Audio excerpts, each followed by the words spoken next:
దేవుడు మన పక్షమునుండగా మనకు విరోధి ఎవడు? చిన్న ప్రార్థన చేసుకుందాం. ప్రార్థన. ప్రేమగల తండ్రి, కృపగల దేవ, విలువైన సంగతులు తండ్రి ఇప్పటి వరకు బోధించారు. మరికొన్ని సంగతులు తండ్రి సామాన్య ప్రజలకు కూడా అర్థమయ్యేలా పురాతనమైన సంగతులు తండ్రి ఈ ప్రాంతంలో కూడా అందించడానికి నన్ను వాడుకోండి. నిగూఢమైన సంగతులు తండ్రి, అర్థం కాని తండ్రి మర్మాలు కాకుండా తండ్రి సామాన్యులకు సైతం అర్థమయ్యే సామాన్యమైన పదాలతో మీ వాక్యాన్ని తండ్రి బోధించడానికి నన్ను నడిపించండి, నన్ను వాడుకోండి తండ్రి. ఈ సభలకు కారకులైన తమ్ముళ్ళందరినీ జ్ఞాపకం చేసుకోండి. మీ సేవలో గిన్నెడు చన్నీళ్ళు ఇస్తేనే మర్చిపోనన్నారు తండ్రి. ఈ పరిచర్యలో ప్రతి రూపాయిని శారీరకంగా మానసికంగా వారి కష్టాన్ని తాకట్టు పెడుతున్నారు దేవా, ఖర్చు చేస్తున్నారు. ఆ ఖర్చుని తండ్రి, ఆ త్యాగమును మీరు మర్చిపోరు తండ్రి. పరిచర్యలో తండ్రి పడిన ప్రయాస వ్యర్థము కాదని మీరు సెలవిచ్చారు. నిజమైన సహకారుల పేర్లు తండ్రి జీవగ్రంథంలో రాస్తానని తండ్రి మీరు నమోదు చేశారు. అది వాస్తవం తండ్రి. ఈ జీవం కలిగిన తండ్రి ఈ పరిచర్యలో ప్రయాసపడుతున్న ప్రతి తండ్రి యవన బిడ్డను మీరు జ్ఞాపకం చేసుకోండి. వారిని ఎన్నిదట్టి ప్రోత్సహిస్తున్న పెద్దలు ఎవరైతే ఉన్నారో తండ్రి, వారిని వారి కుటుంబాలు కూడా జ్ఞాపకం చేసుకుని ఆశీర్వదించండి. వేదిక మీద ఉన్న సేవకులు, మా జత పని వారు తండ్రి, పెద్దలు, వారి పరిచర్యని, వారి కుటుంబాలని, వారి సంఘాలని వర్ధలింపచేయండి. మమ్మల్ని శత్రులుగా భావించి మమ్మల్ని హేళన చేస్తున్న వారు ఎవరైనా ఉంటే మమ్మును చూడక చెబుతున్న వాక్యాన్ని చూడడానికి తండ్రి వారి మనోనేత్రములు తెరవండి. వినగలిగే చెవిని గ్రహించే మనస్సును మాకును మా అందరికీ దయచేస్తారని కోరుతూ అందరినీ మీ చేతులుగా అప్పగిస్తూ క్రీస్తు నామని ప్రార్థన సమర్పిస్తున్నాం తండ్రి. ఆమేన్. ఆమేన్. కొన్ని విలువైన సంగతులు విందాం. మానవ జీవితాలను గూర్చిన కొన్ని సత్యాలు మనకు అవసరం. ఈ సామాన్య ప్రజానికానికి మింగుడు పడిన విషయాలు కొన్ని అప్పుడప్పుడు మనకు కనబడుతున్నా పెద్దగా వాటిని మనం పట్టించుకో. మీరు ఎప్పుడైనా మన రోజువారీ జీవన శైలి మీరు గమనించండి. ఆ గమనించిన విధానంలో ఒక్కసారి మనం ఆగి చూడగలిగితే కొంచెం ఆశ్చర్యం అనిపిస్తుంది. ఆశ్చర్యం ఏంటో తెలుసా? ఎందుకో రాత్రి అయిపోతుంటుంది, ఎందుకో పగలు అవుతుంటుంది. ఈ రాత్రి పగలు అవుతున్న మధ్య ఎందుకో 3 పూటలు తింటుంటాం మనం. ఆ 3 పూటలు తిన్న తర్వాత మళ్ళీ నిద్ర అవుతాం, మళ్ళీ తెల్లారిపోతుంటుంది. నా పెద్ద ప్రశ్న ఏంటంటే, ఈ రాత్రి అవ్వడం ఏంటి, ఈ పగలవ్వడం ఏంటి, ఈ మధ్యలో ఈ తినడం ఏంటి, ఈ 3 పూట్ల భోజనాల కొరకు ఈ పరుగులేంటి, ఇలా తింటూ రోజులు లెక్క పెట్టుకుని దాన్ని 365 రోజులని పేరెట్టుకోవడం ఏంటి, ఆ పేరుకి సంవత్సరం అని తగిలించడం ఏంటి, ఆ సంవత్సరాలకి క్యాలెండర్లు మార్చడం ఏంటి, ఒకరోజు చచ్చిపోవడం ఏంటి? నా మాట మీకు అర్థమవుతుందా? అసలు మానవుడు అన్నవాడు ఎందుకు చచ్చిపోవాలి? ఈ చీకటి ఏంటి, ఈ రాత్రి ఏంటి, మధ్యలో ఈ తినడం ఏంటి? ఒకరోజు తినకపోతే చచ్చిపోతామంట. కాలం గడిచి నడి వయసు దాటేసరికి ఎక్కువ తినకు చచ్చిపోతావు అంటారు. తినకపోతే చచ్చిపోతామన్నది ఈ మనుషులే, తింటే చనిపోతామన్నది ఈ మనుషులే. ఈ మధ్యలో చనిపోయి గోలేంటి? కాస్త చదువుకున్న వాళ్ళని అడుగుతున్నాను. మెడికల్ టెంపర్లో ఎవరైనా ఉంటే ఆ మెడికల్ ఫీల్డ్లో ఉన్నవారిని అడగండి. మన చావు విచిత్రంగా సంభవిస్తుంది, మన మరణం విచిత్రంగా సంభవిస్తుంది. ఒకే రోజు మనం చనిపోం, ఒకేసారి మనం చనిపోం, విచిత్రంగా చనిపోతాం. ఆ విచిత్రమైన సావుని మెడికల్లో ఒక విధానంగా పిలుస్తుంటారు. మన ఆకారం ఎలా ప్రారంభమవుతుందో మనకు తెలుసు. ప్రతి నెల అమ్మ గర్భంలో, ప్రతి నెల ఒక స్త్రీ గర్భంలో అండం రిలీజ్ అవుతుంది. ఆ అండం రిలీజ్ అయినప్పుడు వాళ్ళ మ్యారేజ్ అయిన తల్లి అయితే ఆ అండంలోనికి పురుషుని యొక్క శుక్రకణం ఫలదీకరణం ప్రారంభమైతే ఆ అండమే పిండమవుతుంది. ఈ పిండం అవుతున్నప్పుడు ఈ ఏకకణంగా ప్రారంభమవుతున్న ఈ కణం బహుకణంగా విస్తరించడం స్టార్ట్ అవుద్ది. ఎవరైనా నర్సులు కానీ, మీకు తెలిసిన డాక్టర్లు కానీ ఎవరైనా ఉంటే వాళ్ళని అడగండి, వాళ్ళు చెబుతారు మనకి. ఆ ప్రారంభమవుతున్నప్పుడు ఆ పరిస్థితులు మీరు గమనించండి. ఆ గమనిస్తున్న విధానాన్ని మనం చూస్తున్నప్పుడు వాళ్ళు చెబుతారు, ఒక కణం మాస్టర్ పనిచేసినట్టు పనిచేస్తుంటుందట, ఒక కణం హెడ్ మాస్టర్ పనిచేస్తున్నట్టు పనిచేస్తుందట. ఆ కణము అన్నిటికీ రూల్స్ చెబుతుంటుందట. ఇదిగో మీరు తలగా ఉండండి అని చెబుతుందట. ఇదిగో మీరు గోర్లుగా ఉండండి, ఇదిగో మీరు కళ్ళుగా ఉండండి, ఇదిగో ముక్కుగా ఉండండి, ముక్కు ఇక్కడ ఉండాలి, చెవులు ఇక్కడ ఉండాలి, కళ్ళు ఇక్కడ ఉండాలి, నోరు ఇక్కడ ఉండాలి, రంగు ఎలా ఉండాలని ప్రతి ఆకారాన్ని డిజైన్ చేసే ఒక కణం ఉంటుంది. దాని పేరు మైక్రోకాండ్రియా క్రోమోజోమ్ సి అంటారు దాన్ని. ఈ మైక్రోకాండ్రియా క్రోమోజోమ్ సి ప్రతి కణాన్ని, అంటే నడినెత్తి మీద ఉన్న ఎంట్రుకలు మొదలుకొని అరికాళ్ళున్న రింగుల దళసరి చర్మం వరకు ప్రతి దానిని డిజైన్ చేసేది అదేనట. అంటే ఇంత ఆకారం, అంటే తల్లి గర్భంలో ఎన్ని కేజీలు ఉండాలో, ఇప్పుడు ఎన్ని కేజీలు మనం పెరగాలో, ఎంత హైట్ ఉండాలో, వీటన్నిటిలో డిఎన్ఏతో కోడ్ చేయబడిన ఈ కణం పేరు మైక్రోకాండ్రియా క్రోమోజోమ్ సి. అంటే అన్నిటినీ ఆపరేట్ చేసేది ఇదే.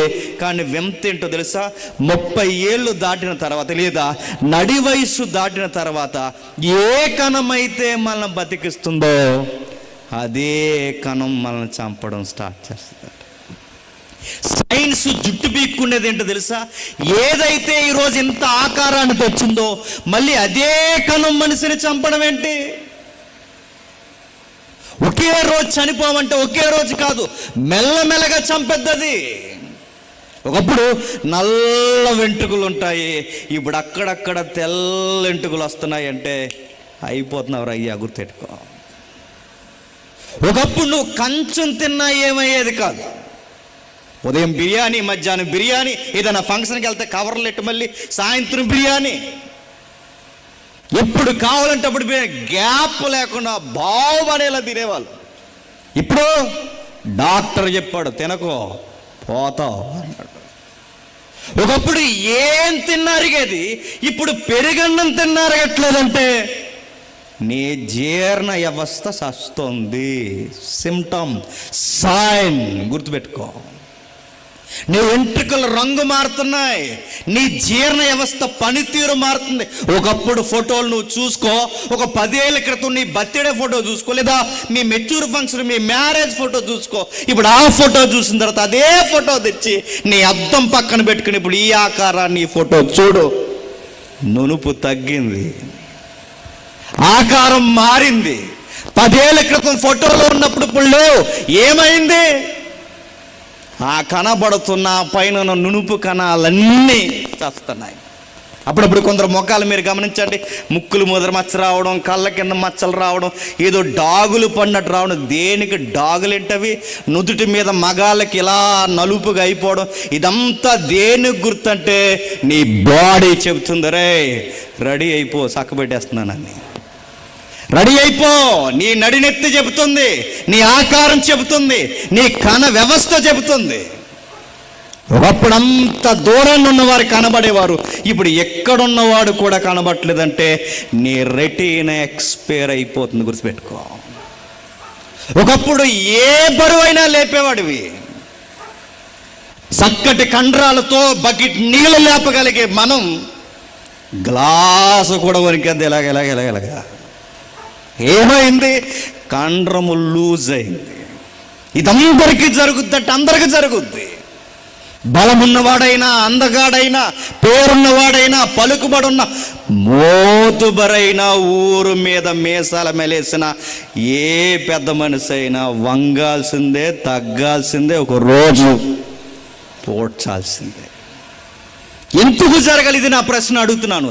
ఈ రాత్రి ఏంటి, ఈ పగలేంటి, ఈ మధ్యలో ఈ తిండమేంటి, ఈ ఉరుకుల పరుగుల జీవితం ఏంటి? ఒక రోజు పోట్లాడి చచ్చిపోవడం. ఓపెన్ సిగరెట్ అని చెప్పనా, చచ్చిపోతాం. ఇదేం సభ అంటే చచ్చిపోతాం అని చెప్పే సభ ఇది. చేతకు వినండి, ఏమవుతామంటే చచ్చిపోతాం. సీరియస్గా గొడవలు పెట్టుకుంటాం. ఇదిగో ఈ దమ్మిడి దడుల కోసం గొడవ పెట్టుకుంటాం. దడ అవతల ఒకడు ఉంటాడు, దడి అవతల ఉంటాడు. ఈ రారా అంటాడు, వాడు రారా అంటాడు. జ్ఞాన నేల కోసం దడి కోసం గొడవ పెట్టుకుంటారు. విసిమేడు చెప్పిన దడ అవతలోడు చచ్చిపోతాడు, దడి అవతలోడు చచ్చిపోతాడు, దడే ఉంటుంది. గోడ కోసం గొడవ పెట్టుకుంటారు, గోడ అవతలోడు చచ్చిపోతాడు, గోడ అవతలోడు చచ్చిపోతాడు. పాలిటిక్స్లో ప్రతిపక్షం వారు చనిపోతారు. ప్రజెంట్ రూలింగ్ గవర్నమెంట్లో ఉన్నవారు కూడా ఒకరోజు చనిపోతారు. చావు తప్పదా? చావును జయించలేమంటే ఎవడు జయించలేరు, గుర్తుపెట్టుకోండి. నేను చాలా ప్రాంతాల్లో చెప్తున్న వార్త ఇది, చాలా ప్రాంతాల్లో చెప్తున్న సువార్త ఇది. ఎందుకంటే ఇది మన మనస్సును పెట్టట్లేదు, ఇది సీరియస్గా తీసుకోవట్లేదు. 2023 అయిపోయింది, 2024 వచ్చింది, 2025 వస్తుందని క్యాలెండర్లు మారుస్తున్నామే తప్ప నా లైఫ్లో కూడా ఇయర్స్ తగ్గిపోతున్నాయి అన్న సూత్రం మనం మర్చిపోతున్నాం. ఎవడో అన్నాడట హ్యాపీ న్యూ ఇయర్ రా అని. దాని అర్థం ఏంటో తెలుసు, ఒక మెసెంజర్ మంచి కితాబ్ ఇచ్చాడు దానికి చమత్కారంగా. హ్యాపీ న్యూ ఇయర్ అంటే రే 2024 వచ్చిందిరా, నీకు సావు దగ్గరకు సంవత్సరం తగ్గిపోయిందిరా, హ్యాపీ న్యూ ఇయర్ రా అని. అంటే దాని అర్థం ఏంటి? త్వరలోనే చచ్చిపోతావురా, హ్యాపీ న్యూ ఇయర్ అని. ఆడేమంటాడంటే సేమ్ టు యూరా, నువ్వు కూడా చచ్చిపోతావురా. అంటే మొత్తం మీద చచ్చిపోతావు. వెళదాం వాక్యలోకి. మరొక ఎగ్జాంపుల్ చెప్తాను, చాలా ఏరియాలో చెప్పిందే మీకు కూడా చెప్తున్నాను. సరిగ్గా 3 ఏళ్ళ క్రితం బెంబేలు ఎత్తిచ్చేసిందంటే మనల్ని. బెంబేలే, దాని పేరు మహమ్మారి, దాని పేరు కరోనా.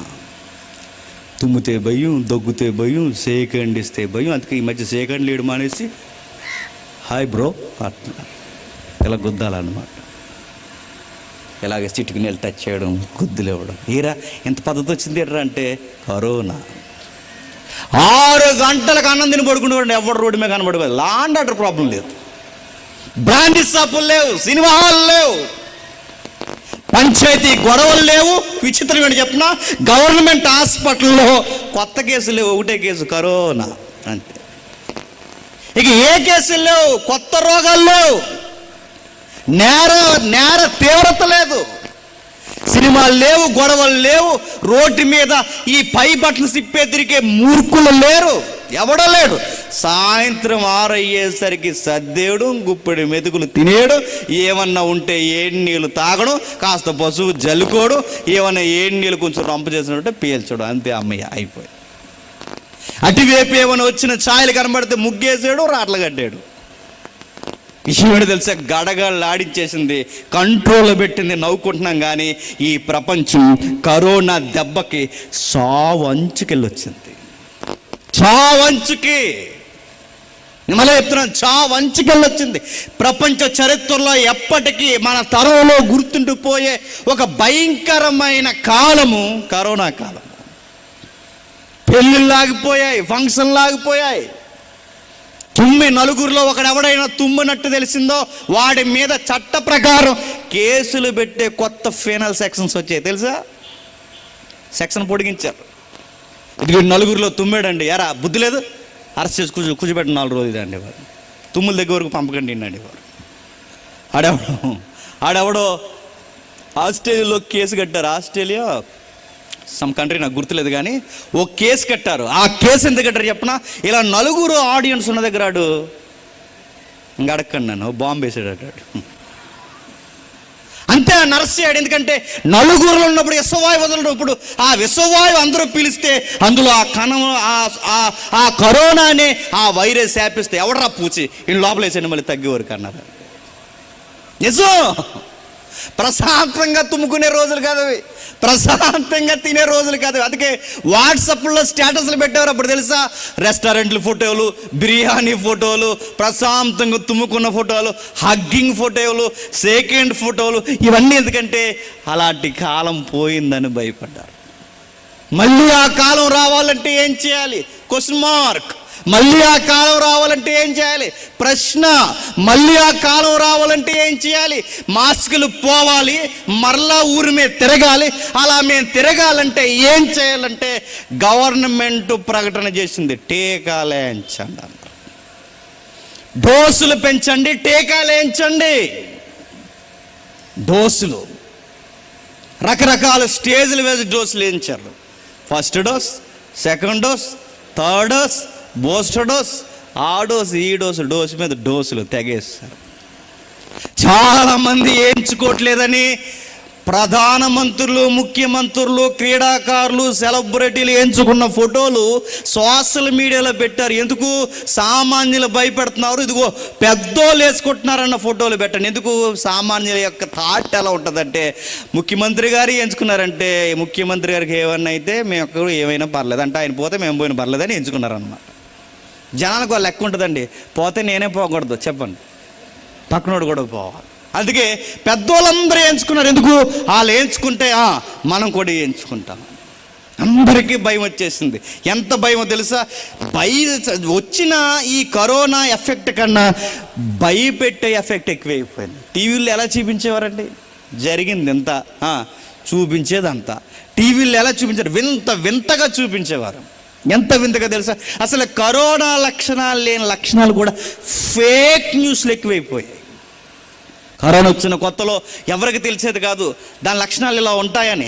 ఆ టైంలో ఎలా చూపించారు? ఇలాగ పడిపోవడం, మంచం మీద నుంచి పడిపోవడం, ఇలా గుండెలు బాదుకోవడం, ఒక చిన్న పిల్లను చూపించడం, ఒక చిన్న పిల్లని చూపిస్తాను గదిలో పెట్టడం, ఇవి ర్యాబిస్ లక్షణాలన్నీ కరోనా లక్షణాలు అన్నట్టు చూపించారండి. అప్పుడు అందరూ అనుకున్నారు కరోనా వస్తే ఇలా అయిపోతారని. సగం భయమేసి చచ్చిపోయారు చాలామంది. మనకి ఉండే సైకలాజికల్ దరిద్రం ఏంటి చెప్పినా, సైకలాజికల్గా ఫీల్ అయిపోతాం మనం. ఎవడన్నా ఇక్కడ నిలబడి, నేనే డాక్టర్ని అనుకోండి, మీరందరూ పేషెంట్లు అనుకోండి, పోనీ జనరల్ పీపుల్స్ అనుకోండి, నేనే డాక్టర్ని అనుకోండి, ఇప్పుడు మీ క్లాస్ పీకడానికి ఆరోగ్య సంస్థ తరపున వచ్చాను అనుకోండి, నేను చెప్తాను లక్షణాలు ఎలా ఉంటాయంటే, మొట్టమొదటిగా లైట్గా కొంచెం కుడుముక్కు బరువుగా ఉంటుంది అనగానే మనకు ఉంది అంటాము.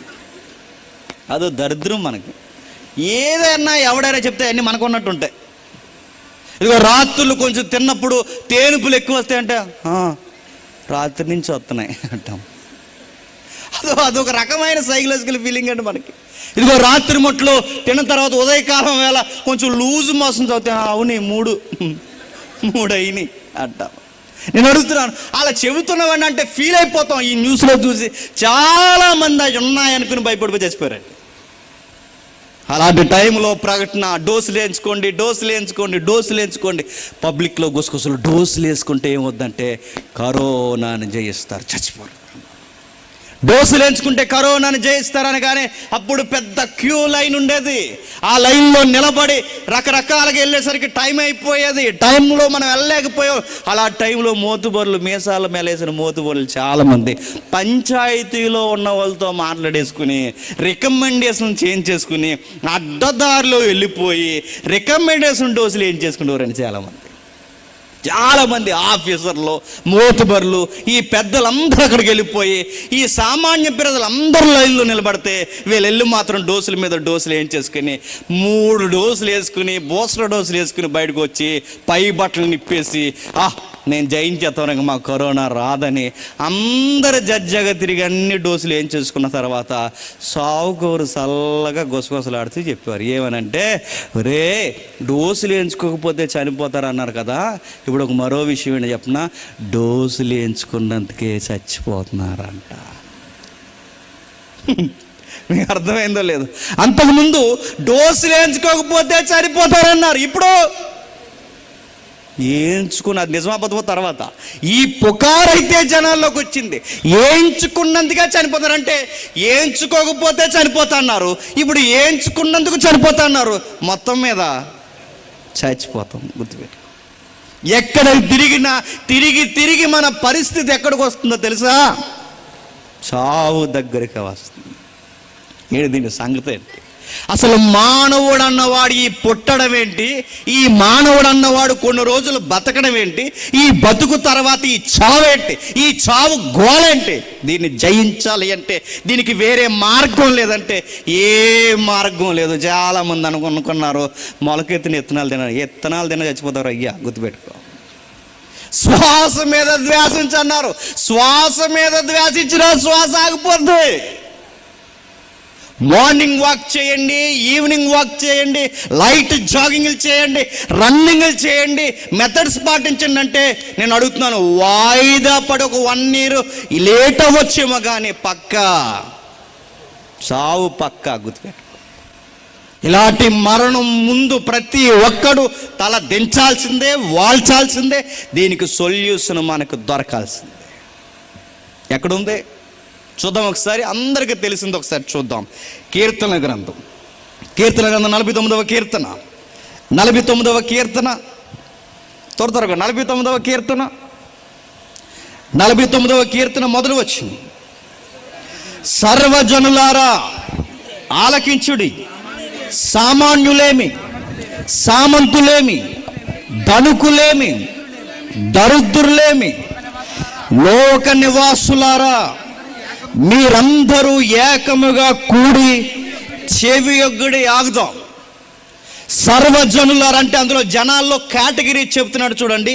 సామాన్యులైన, సామంతులైన, ధనికులైన, దరిద్రులైన, లోకంలో ఉన్న స్త్రీ, పురుషుడు, పిల్ల, పెద్ద ఎవరైతే ఉన్నారో అందరూ ఈ మాట విని చెవులు పెద్దవి చేసుకొని ఈ సంగతులు హృదయంలో భద్రం చేసుకోండి అని చెప్తున్నారు. అందరూ వినాలి. ఒక మాట అడుగుతున్నాను, చెప్పండి. సర్వజనులారా నా మాట వినండి అని అన్నాడు అంటే అనగలిగే వాడు కేపబిలిటీ ఉన్నవాడైతేనే అనగలడు. ఇప్పుడు ఇదే మాట మిమ్మల్ని అడుగుతున్నాను, చెప్పండి. మీ ప్రతి ఊరికి ఒక అడ్డా ఉంటుంది కదండి, ఒక రచ్చబండ సెంటర్ ఉంటుందిగా. ఈ 4 రోడ్ల జంక్షన్ దగ్గరికి వెళ్ళి మీరు రే అందరు నా మాట వినండ్రా అని నువ్వు పని చూసుకోరా అంటారు. వింటారా? మామూలుగానే అమ్మా నాన్న మాట వినరు, మామూలుగానే పెద్దవారి మాట వినరు. అలాంటిది నా మాట సామాన్యులు, సామంతులు అందరు నా మాట వినండ్రని ఆ జంక్షన్ వాచ్చాయి అడ్డు లెగుతావా లేపేమంటావని అడుగుతారు. జనాలు అంత ఊరకే వినరు. జనాలకి లెక్కలుంటాయి, జనాలకి కొన్ని ఆలోచనలు ఉంటాయి. జనాలు వినాలి అంటే వాళ్ళకి కొన్ని విషయాల్లో ఆడే మాట వినాలా వద్దని కొన్ని తూకాలు ఉంటాయి. అప్పుడు వింటారు. ఎవరు పడితే వాళ్ళు జనాలు వినరు. ప్రతి ఒక్కరూ మైక్ పెట్టుకుని నా మాట వినండ్రా అంటే వింటారా? వినరు. కానీ విషయం ఏంటి చెప్పిన, ఈ 2 నెలలు దాటనియండి చాలామంది చాలా మాటలు వింటారు. ఈ 2 నెలలు దాటితే ఏమవుతుందండి? ఎలక్షన్లో ఎవరు వస్తారండి? లోకల్ నాయకులు వస్తారు. వచ్చి ఏం మాట్లాడతారు? మైక్ తీసుకుంటారు, జంక్షన్లో నిలబడతారు. ప్రియాతి ప్రియమైన స్థానిక ప్రజలారా అనగానే అంటాం మనం. గొర్రెలు ఎంత గొర్రెలు అంటే 5 సంవత్సరాలు మమ్మల్ని తొక్కేరా బాబు ఎక్కడ ఉన్నామని అంత గొర్రెలు మనం. ప్రియాతి జనాంగం అనగానే ఎప్పుడూ ప్రియులని పిల్లడం మనల్ని. కరెక్ట్గా ఎలక్షన్ టైంలో ప్రియులు అయిపోతాం మనం. వస్తారు. వాటర్ దేవుళ్ళారా అనగానే చెప్పు భక్త అంటాం మనం. వింటాం. అయ్యగారు మాట్లాడుతుంటారు ఏదిక మీద నిలబడి. అయ్యగారు ఏదిక మీద నిలబడి మాట్లాడుతుంటే ఒక పనికి రాని ఏ పని చేయని నేను కావాలని అంటున్నాను, ఎవడికో తగులుద్ది ఇది పౌరుషం రావాలని అంటున్నాను. ఏ పనికి రాని సన్నాసిగాళ్ళు ఉంటారు చూసారా, జెండాలు మోసే కార్యకర్తలు. ఏ కార్యానికి పనిచేయరు, భార్యకి అన్నం పెట్టరు, పిల్లలకి ఫీజులు కట్టరు, ఏ పని చేయరు.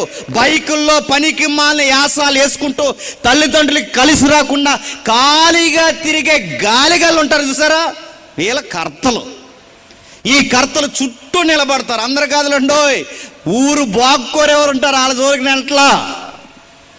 ఏ పని చేయని సంసారంలో కలిసి రాని ఈ కార్యకర్తలు కొందరు నిలబడతారు.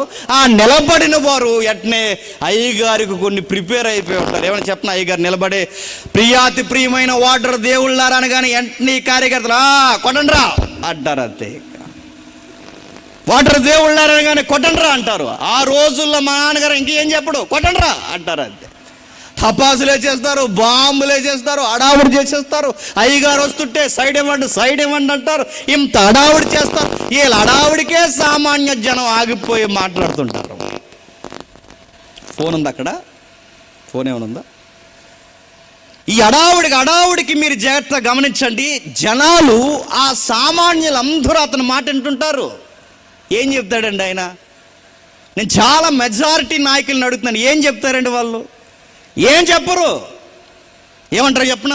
ఆ రోజుల్లో మా నాన్నగారు, ఆ రోజుల్లో మీ నాన్నగారు, ఆ రోజుల్లో మా నాన్నగారు, ఆ రోజుల్లో మా తాతగారు, ఆ రోజుల్లో మా అయ్యగారు, ఆ రోజుల్లో, ఇక ఆ రోజులు కూడా ఈ రోజుల్లో ఏం చేయడు మనకి. ఆ రోజుల్లో ఏదో చెప్తారు. ఆ రోజుల్లో అనగానే మొత్తం కథ అంతా చెప్పి చివరికి మొత్తం మీద మనల్ని ఓట్లు వేసేయమంటారు. విషయం చెప్పిన, వీళ్ళ ప్రమాణ స్వీకారాలు చూడండి, చచ్చిపోవాలనిపిస్తుంది ఆ ప్రమాణ స్వీకారాలు చూస్తే. రాజ్యాంగంలో ఉన్న మౌలికమైన పదాలు కొన్ని ఉన్నాయండి. రాజ్యాంగంలో మౌలికమైన పదం, ఆ మౌలికమైన పీఠికతో ముడిపడిన పదాలు కూడా పలకలేని నాయకులు ఉన్నారంటే నమ్మగలరా? ప్రమాణ స్వీకారం నాడు సార్వభౌమాధికారం అనలేరు. సార్వభౌమ అంటున్నాడు ఒకడు. సార్వభౌమాధికారం అనలేరు. సార్వభౌమాధికారం అనలేరు. అట్టి వాడంటే ఏమి చెప్పడు, మేనిఫెస్ట్ ఎక్స్ప్లెనేషన్ ఇవ్వలేనాడు, స్థానిక ప్రజలకి సబ్జెక్ట్ ఎక్స్ప్లెనేషన్ ఇవ్వలేనాడు, ఏ పని చేయలేనాడు. ఈరోజు ఇంత వాడు మైక్ పట్టుకుని మాట్లాడుతుంటే 100 మంది ఎలా వినగలుగుతున్నారంటే కారణం అయ్యగారి అధికారి కనుక వింటారు. అంటే దీన్ని బట్టి మనకేమర్థం అవుతుంది? అధికారులు మాట్లాడితే సామాన్యులు చెప్పండి చెవులు పెద్దవి చేసుకుని వింటారన్నమాట. అధికారులు మాట్లాడుతుంటే వింటారు. అదే చెప్తున్నాడు చూడండి, సర్వజనులారా ఆలకించండి. సామాన్యులేమి, సామంతులేమి, ధనుకులేమి, దరిద్రులేమి, మీరందరూ ఏకముగా కూడి చెవి యొగ్గడి. ఆగుదాం. అందరూ నా మాట వినండి అంటే ఎవరు అనగలరండి? కమాండర్స్ అనగలరు, అధికారులు అనగలరు, పెహల్వాన్స్ అనగలరు, ఇంకా చెప్పాలంటే సైనికులు, లోకల్ నాయకులు అయితే అనగలరు. అందరూ నా మాట వినండి అని అనగలుగుతున్నారంటే అనేవాళ్ళు ఎవరో చిన్నోళ్ళు కాదన్నమాట. ఎవరు వాళ్ళు? ఎవరంటే పైన చిన్న అక్షరాలు ఇచ్చింది చూడండి, చిన్న అక్షరాలు ఉన్నాయి చూడండి. అన్న మైక్ ఏమైనా మారుద్దామా?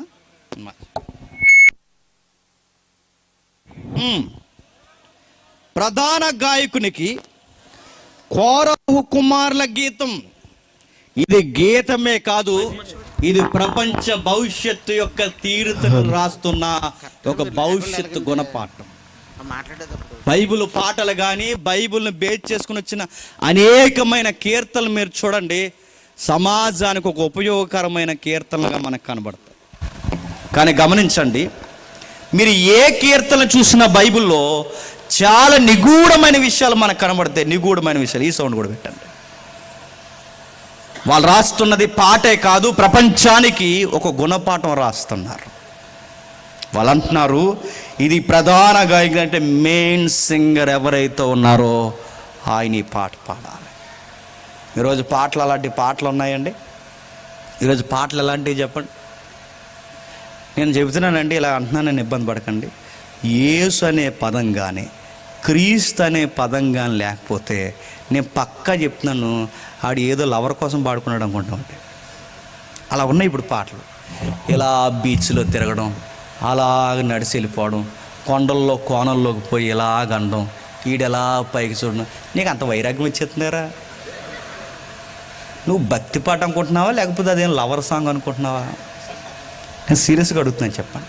ఈరోజు ఒకప్పుడు ఏదైనా పాట వచ్చిందనుకోండి, బైబిల్ బాగా, ఒకప్పుడు ఏదైనా పాట వస్తే బైబిల్ మిషనరీస్కి వెళ్ళేవండి. బైబిల్ సొసైటీ అంటే బైబిల్ కేంద్రీకృత కేంద్రాలకు వెళ్ళి అక్కడ ఆమోదయోగ్యం పలికి, ఇది థియలాజికల్గా కానీ, బిబిలికల్గా కానీ ఈ పాట సార్వత్రిక సంఘానికి నష్టం లేదు అని పెద్దలు ధృవీకరించినప్పుడు సార్వత్రిక సంఘంలోకి పాట వచ్చేది. ఇప్పుడండి అందరూ పాటలే. ఇప్పుడు మధ్యకాలంలో మీరు చూసారు లేదో, హిందీ సినిమా సాంగ్లు అన్నీనట తెలుగులో క్రిస్టియన్ సాంగ్స్ అయిపోతున్నాయట. ఎందుకంటే ఈరోజు అడిగే వాళ్ళు లేరు. పాటలు ఏం పాటలు, అర్థం లేని పాటలు. ఆ మధ్య క్రిస్మస్ జరిగింది, నేను క్రిస్మస్ పాటలు చూడండి, పిచ్చి పాటలు అండి. ఒకప్పుడు క్రిస్మస్ పాటలు బాగుండేవి. ఎంత బాగుండేవో తెలుసా? క్రిస్మస్ పాటలు చక్కగా పాడేవారు. ఎంత దేనాతి దీనమో యేసయ్యా, నీ జననం ఎంత దయనీయమో, ఎంత డెప్త్ ఉందండి ఆ లైన్స్లో. ఇప్పుడు సంబరాలు సంబరాలు సంబరాలు సంబరాలు, బెత్లహేములో సంబరం, అక్కడ సంబరం, ఇక్కడ సంబరం, సంబరం సంబరం. ఈ సంబరాలు గల్లా అందరూ వచ్చేసారండి క్రిస్టియానిటీలో. సంబరం సంబరం సంబరం సంబరం. ఇంకో పాట ఉంది, చుక్క చుక్క చుక్క చుక్క చుక్క పుట్టింది, చుక్క పుట్టింది, చుక్క పుట్టింది, చుక్క పుట్టింది. ఈ చుక్క పాట విన్నప్పుడల్లా నాకు గుర్తొచ్చేది చెప్పిన, ఆ బయట వాళ్ళు సంబరాలు వేస్తారు, పిక్క పిక్క జీడిపిక్కలు జీడిపిక్కలు జీడిపిక్కలు అని. వాళ్ళు పిక్కలు అన్నారు, మన వాళ్ళు చుక్కలు అన్నారు. ఆడు పిక్కేసి డీజే డీజే పిక్క పిక్క అని కొడతారు, మన వాళ్ళు చుక్క డీజే డీజే డీజే. అర్థం లేవు పాటలు. కానీ బైబిల్ కీర్తన తర్వాత మరలా సంఘానికి ఉపయోగపడే కీర్తనలు ఏమన్నా ఉన్నాయి అంటే సార్వత్రిక సంఘానికి ఆంధ్ర క్రైస్తవ కీర్తనలు ఉంటాయి. ఆ తర్వాత మరలా అక్కడక్కడ వాక్యం ఎరిగిన వారు రాసే పాటలే తప్ప మీరు చూడండి, మెజారిటీ కీర్తనలు అర్థం లేని కీర్తనలు ఎక్కువైపోయాయి. వాళ్ళ కీర్తనలో ఒక మెసేజ్ ఉంది, వాళ్ళ కీర్తనలో ఒక వార్నింగ్ ఉంది, వాళ్ళ కీర్తనలో ఇదిగో ప్రపంచాన్ని అటెన్షన్లో నిలబెట్టే ఒక డెప్త్ ఉంది. రాస్తున్నారు వాళ్ళు. ఏమని రాస్తున్నారు చూడండి. ప్రధాన గాయకునికి కోరాహు కూరలు. అంటే ఈ కీర్తన యొక్క రైటర్స్ ఎవరట? కోరాహు కుమార్. Question mark. కోరాహు ఎవరు? కోరాహు ఎవరు? బైబిల్ కాస్తంత ఇలాంటి బేసిక్స్ ఎప్పుడు గుర్తుపెట్టుకోండి. కోరాహు ఎవరు? 430 సంవత్సరాలు ఇశ్రాయేలు బానిసలుగా ఉండిపోయి మూలిగి మూలిగి మూలిగి దేవా మాకు స్వేచ్ఛనివ్వయ్యా అని ఏడిస్తే, దేవా మాకు ఫ్రీడమ్ కావాలయ్య అని ఏడిస్తే, వాళ్ళ ప్రార్థనకి జవాబుగా ఒక ఫ్రీడమ్ ఫైటర్ పుట్టాడు. ఆయన పేరు మోసెస్. ఆ మోసే గారి నాయకత్వంలో ఆ ఐగుప్తి బానిసరకం నుంచి బయటికి తీసుకొచ్చిన తర్వాత మోసే గారి బాబాయ్ గారి అబ్బాయి ఒకడు ఆయన మీదకి తిరగబడ్డాడు. ఆ బాబాయ్ గారి అబ్బాయి పేరే కోరాహు. అంటే మోసే గారి చుట్టం అన్నమాట. ఎవరు? కోరాహు. అంటే మోసే గారి బాబాయ్ గారి అబ్బాయి తిరగబడ్డం ఏంటంటే, ఎప్పుడు గుర్తుపెట్టుకోండి, మనకు దగ్గరగా ఉన్న వాళ్ళే తిరగబడతారు. ఇది సూత్రం, ఎప్పుడు గుర్తుపెట్టుకో. మనకి ఎవరైతే క్లోజ్ సర్కిల్గా ఉంటారో వాళ్ళే తిరగబడిపోతారు. మీరు గమనించండి, ఏ మిరియామైతే నదిలో కొట్టుకెళ్ళిపోతున్నప్పుడు మోసేని కాపాడిందో అదే మిరియాము మోసే గారు సొంత అక్క. మోసే మీద తిరగబడింది. ఏ అహరోన్నైతే ప్రతి దానికి ముందు పెట్టుకున్నాడో ఆ అహరోనే ఎన్నుపోటు లాంటి పని చేసి వెనకాల నిలబడ్డాడు. ఏ కోరాహు బాబాయ్ కొడుకని పక్కన పెట్టాడో ఇప్పుడు ఆ కోరాహు కొడుకే తిరగబడ్డాడు. మీరు ఎప్పుడు గుర్తుపెట్టుకోండి, మనం అనుకున్న వారే తిరగబడతారు. మనం ఎవరికైతే అన్నం పెడతామో వాళ్ళే మన చెయ్యి నరికేస్తారు. మనం ఎవరినైతే వాదారుస్తామో వాళ్ళే పొడి చేస్తారు. మనం అనుకున్న వారే పెద్ద శత్రువులు అవుతారు. అందుకే బైబిల్ ఏమని చెప్పినావు, రే నీ కౌగిట్లో ఉన్న నీ భార్య దగ్గర కూడా నోరు జాగ్రత్తరా అని చెప్పింది. ఎందుకంటే ఏ రోజు ఎవరు పాము అయిపోతారో తెలియదు. ప్రతి విషయంలో నువ్వు జాగ్రత్త, బైబిల్ చెప్తుంది. ఎందుకంటే మానవ హృదయాలు పతనమైన హృదయాలు కనుక ఏ రోజు ఎవడు ఏ సెల్ఫ్తో లేచిపోతాడో తెలియదు. కోరాహు ఒక మాట అన్నాడు, నువ్వు ఒక నాయకుడివి, ఈ సంఘం మీద నిన్ను వెచ్చించుకోవడం, నువ్వు చెప్పినట్టు మేము నడవడం, నువ్వు కూర్చోమంటే కూర్చోడు, నువ్వు లెగమంటే మేము లెగడం, నువ్వు వేయమన్న దగ్గర అగ్ని వేయడం, నువ్వు చెప్పినట్టు మేము చెయ్యమయ్యా అన్నా. మోసే మీద తిరగబడ్డారు. ఎర్ర సముద్రం దాటి సేనాయి బంజరు భూమిలో ఉండగా తిరగబడ్డాడు. ఎందుకంటే ఇప్పుడు పరిస్థితులు అన్నీ చక్కబడ్డాయి. ఇప్పుడు నది దాటినట్టు సముద్రమే దాటేశారు కనుక ఇప్పుడు మోసేతోనే పని లేదనుకున్నట్టు తిరగబడ్డారు. మనుషులు ఎప్పుడు తిరగబడిపోతారు చెప్పినా, ఇబ్బందులు ఉన్నప్పుడు ఎవడు తిరగబడ్డండి, అన్ని సుఖంగుండి మనతో అన్ని పనులు అయిపోయినాయి అనుకోండి తిరగబడిపోతారు. తెలంగాణలో ఒక సామెత ఉంటుంది, ఎవరైనా చుట్టాలుంటే అడగండి. ఏటి మల్లన్న బోడి మల్లన్న ఒక సామెత ఉంటుంది, అడగండి. ఏటి మల్లన్న బోడి మల్లన్న అంటే ఈ ఏట్లో నుంచి ఈ ఏట్లోంచి ఆ ఏట్లోకి దాటిస్తుంటారు. కానీ ఈ మధ్యలో ఉంటారు కదా ఈ తెప్పతోలే ఆయన. ఈ తోలు ఆయనట ఈ పబ్లిక్ ఎక్కినప్పుడు పొగిడేసేవారట. మల్లన్న సూపరు, మల్లన్న వీరుడు, మల్లన్న సూర్యుడు, మల్లన్న తోపు, మల్లన్న తురుము, మల్లన్న అది, మల్లన్న ఇది. ఎందుకంటే ఇప్పుడు నదిని ఈ ఇద్దరి నుంచి అవతలు తీసుకురావాలిగా, మరి అంతకు పొగిడేవారట. దిగిపోయిన తర్వాత ఇప్పుడు ఆ పొగడతలో సామెతల్లో గుర్తుండిపోయిన మల్లాంటి కుర్రోడు పెద్దోళ్ళ పక్కన నడుస్తూ నిజంగా మల్లన్న సూపరు, మల్లన్న వీడంటే ఓ పెద్ద అయితే దానికి మల్లన్న తమాలాడి పేరేంటరా అన్నాడు. ఇతడు ఇందాకగా మల్లన్న సూపర్ అన్న అది అంటావురా నది మీద ఉన్నప్పుడు దిగేయంగా అన్నాడు.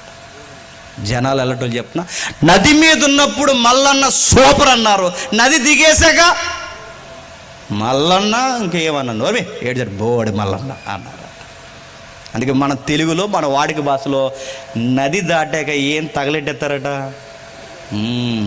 మోసే మీదకి ఎప్పుడు తిరగబడ్డారు చెప్పిన, ఎర్ర సముద్రం దాటాక తిరగబడ్డారు. ఎర్ర సముద్రం ముందు తిరగబడితే నేను మళ్ళీ చెప్తున్నాను, ఒక్కడు సముద్రం దాటక ముందు తిరగబడ్డారు. నీకు ఎప్పుడు తిరగబడతారు చెప్పిన, నీకన్నీ కలిసి వచ్చాక అప్పుడు అడుగుతారు వాటాలే గోడటే చేయి అంటారు, గదిరదేసే అంటారు.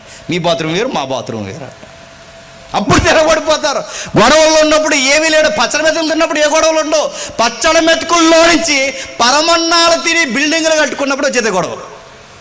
అప్పుడు వస్తాయి గొడవ, అప్పుడు వచ్చినాయి. ఇదిగో మోసే దగ్గర గొడవ ఎప్పుడు వచ్చిందో చూడండి. తిరగబడిపోయారు. నీ నాయకుడివి నీ వెనకాల మేము ఉండాలా, ఉండవయ్యా అన్నారు. మోసేకున్న గొప్ప నాయకత్వం ఏంటంటే ప్రతి దానికి రెస్పాండ్ అయిపోడు, ప్రతి ఒక్కడు ఏదో అనడం కృంగిపోడు. సంతోషం వచ్చినా దుఃఖం వచ్చినా నాయకుడికి ఉండాల్సిన లక్షణం ఏంటంటే ఎక్స్ప్లెనేషన్ ఇవ్వడు. పోయి దేవుని దగ్గర నవ్వైనా నవ్వుతాడు, ఏడ్చైనా ఏడుస్తాడు. నవ్వు వచ్చినా ఆయన వైపే చూస్తాడు, దుఃఖం వచ్చినా ఆయన వైపే చూస్తాడు. అందుకే నాయకత్వంలో నెంబర్ 1 నాయకుడు మోసే గనక దేవుడి దగ్గరికి పోయి ఏడుస్తున్నాడు, దేవా నాన్నవారే నా మీద తిరగబడ్డారయ్యా. అప్పుడు దేవుడు అన్నాడు, మోసే డోంట్ వరీ, రేపు ఉదయం అందరి కోర్ కమిటీ బ్యాచ్ని అందరిని ఒక ఫామ్ చేయి, బహిరంగ సభ ఒకటి పెట్టు, ఈ బ్యాచ్ అందరిని ఒక పక్కకు రమ్మను, ఈ బ్యాచ్ అందరిని ఒక పక్కకు రమ్మను, వీళ్ళతో నువ్వు కాదు మాట్లాడేది నేను మాట్లాడతాను రమ్మని అన్నాడు. వచ్చాడు. బాగా ఎగిరెగిరి పడిపోతున్నారు కోరాహు.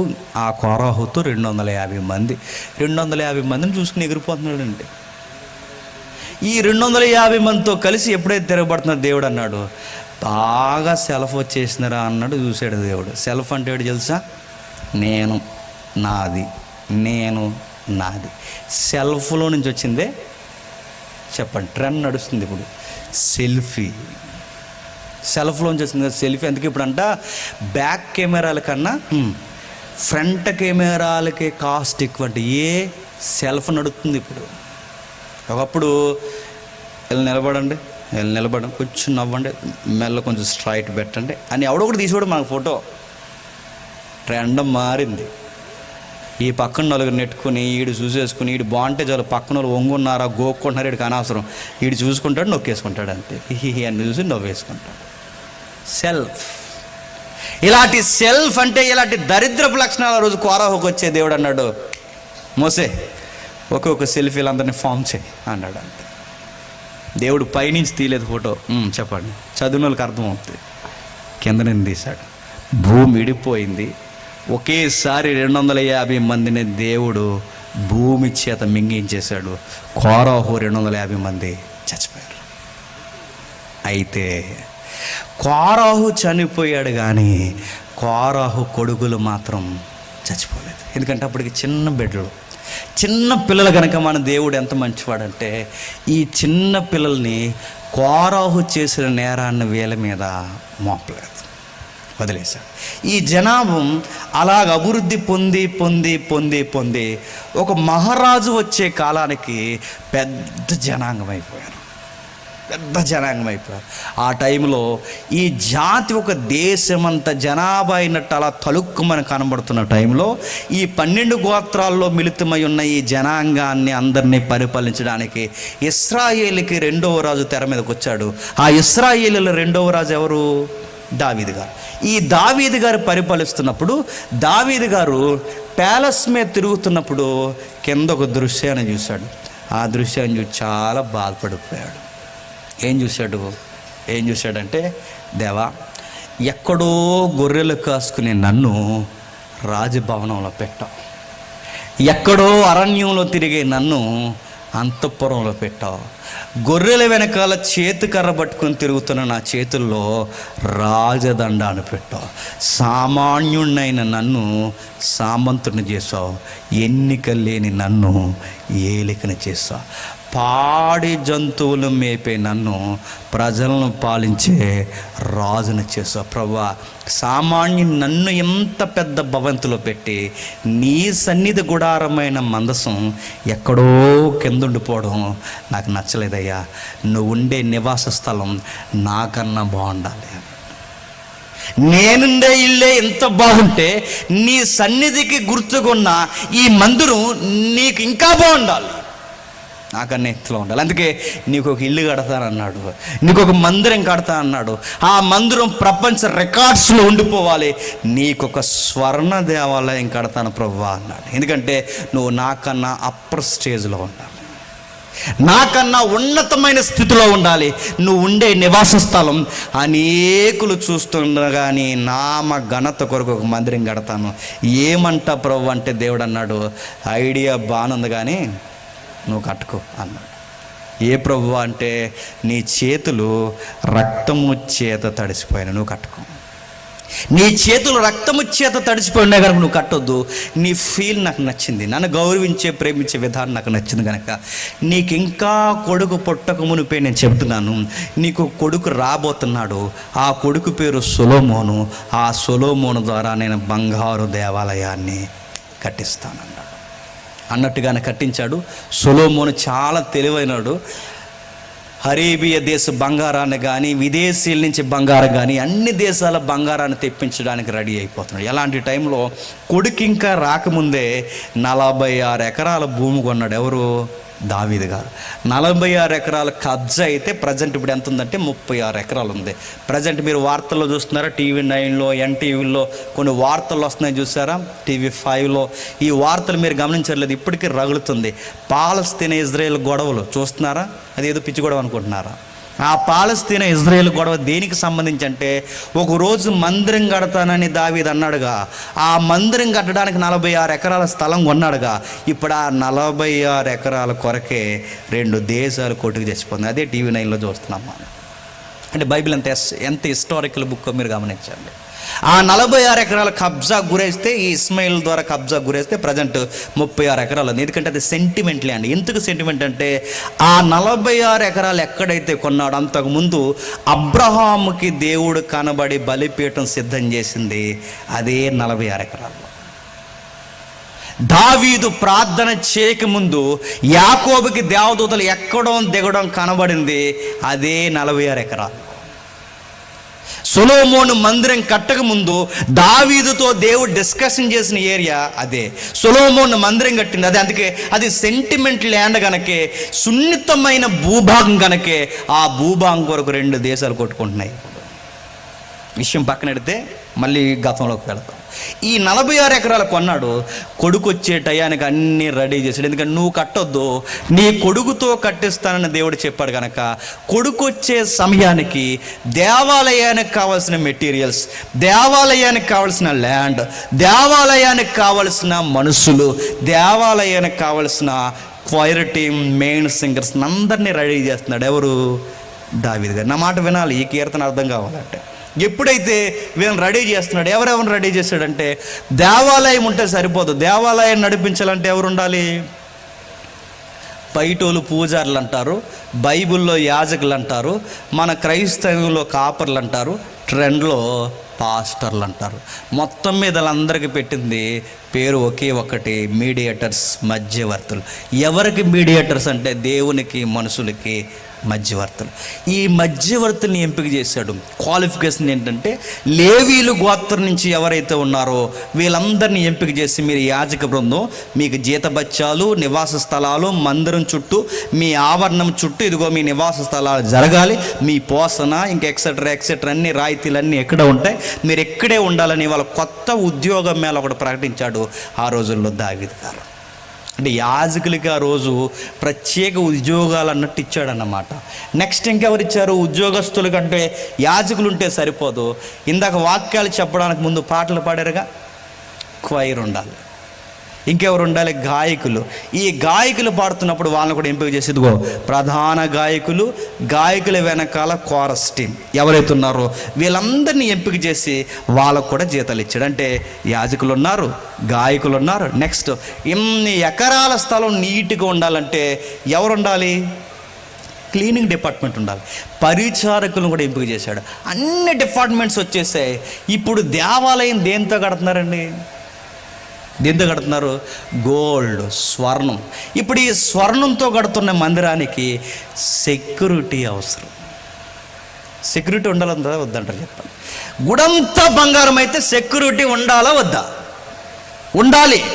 స్తంభాల బంగారం, గోడ బంగారం, గంగాలను పొదిన బంగారు రేకులు, ఆ బయట బలిపీఠం బంగారు రేకులు, లోపలికి వెళితే బంగారు దీపస్తంభం, ఎక్కడికి పొండి బంగారం, గుడంతా బంగారం. అంటే మీరు ఎక్కడ చూసినా గోల్డ్ విస్తారముగా టెంపుల్ నుండి ఉంది. ఇప్పుడు ఇలాంటి ఎంత గోల్డ్ టెంపుల్ ఉన్నప్పుడు ఈ టెంపుల్కి ఎస్కాట్ అవసరం అంటారా వద్దంటారు? ఉండాలి కదండి.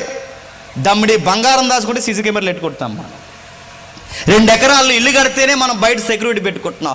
అలాంటిది 46 ఎకరాల స్థలంలో కొన్ని ఎకరాల్లోనే ఇంత పెద్ద మందిరం ఉంటే ఇప్పుడు ఆ మందిరానికి స్థలం, ఆ మందిరంలో ఉన్న ఆ మందిరానికి ఉన్న ఆ మెటీరియల్ కాయడానికి కాపలాదారులు, సైనికులు అవసరం. ఎవరిని పెడదామని దావీదు ఎదురు చూసినప్పుడు దావీదుకు ఒక గొప్ప జనాంగం కనబడ్డారు. ఆ జనాంగం పేరే కోరాహు కుమారుడు. అర్థమైందా? అంటే దావీదు కాలానికి వచ్చేసరికి కోరాహు ఒక పెద్ద జనాంగం ఉన్నారు. కొడుకులు పెద్ద జనాంగం అయిపోయారు. ఈ పెద్ద జనాంగం అందరినీ దావీదు ఎంపిక చేసి, ఇదిగో మీరందరూ సెక్యూరిటీ అంటే మీరు చెకింగ్ డిపార్ట్మెంట్గా ద్వారపాలకుల విభాగంగా పనిచేయండి. మీకు ఎన్ని రైట్స్ ఉంటాయంటే మిమ్మల్ని ఎవడైనా ఎదురు తిరిగాడో మీరు ఏం చేసినా మీ మీద నేరారోపణ ఉండదు అని హక్కులు ఉన్నాయి వాళ్ళకి. మీరు ఇంకా బాగా చదవండి. మోసే కాలం నుండి కూడా ద్వారపాలకులకి చాలా హక్కులు ఉంటాయి. ఎంత హక్కులు ఉంటాయంటే ఇందాక తమ్ముడు పేరెత్తాడు. మోసే కాలం, యెహోషువ కాలం, ఈ నడి మధ్య జరిగిన ఘోరమైన విషయం ఏంటంటే ఇశ్రాయేలులో బయట అన్య జనాంగం కలిసి వ్యభిచారం చేయడానికి ఇశ్రాయేలు గుడారాల్లోకి పరాయి స్త్రీలను తీసుకొచ్చినప్పుడు ఒకడికి పౌరుషం వస్తుంది. ఆ పౌరుషం వచ్చిన ఒకే ఒక్క శూలం తీసి ఇద్దరిని ఒకేసారి పొడి చేస్తాడు. ఆ పొడి చేసిన వాడి పేరు ఫినిహాస్. అంటే ఫినిహాస్ యొక్క డ్యూటీ ఏంటి?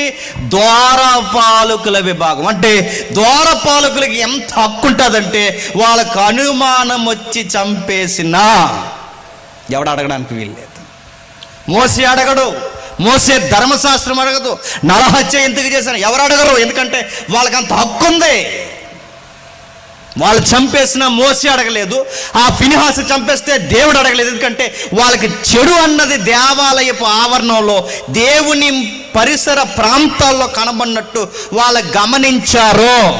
వాళ్ళు చంపేసిన అడిగే నాదు లేడు, అంత అధికారం ఉంది వాళ్ళకి. అలాంటి అధికారాలు కోరాహు కుమారులకు ఇచ్చారట. అంటే ఇప్పుడు వీళ్ళ దేవాలయం దగ్గర నిలబడి ఒక మహా అధికారంలో ఉన్న వీళ్ళు దేవాలయానికి కాపలా కాస్తారు. అంటే వీళ్ళని ఒక మాటలో చెప్పాలంటే వీళ్ళ సైనికులుగా కాస్తున్న వీళ్ళు దేవాలయానికి సైనికులు. ఎందుకంటే ఇప్పటికీ మీరు చూడండి, ఇప్పటికీ యెరూషలేము మందిరానికి పోలీసు బలగాల కాపలాలు కాస్తారు. ఎందుకంటే ఆ ఏరియా ఎలాంటిది.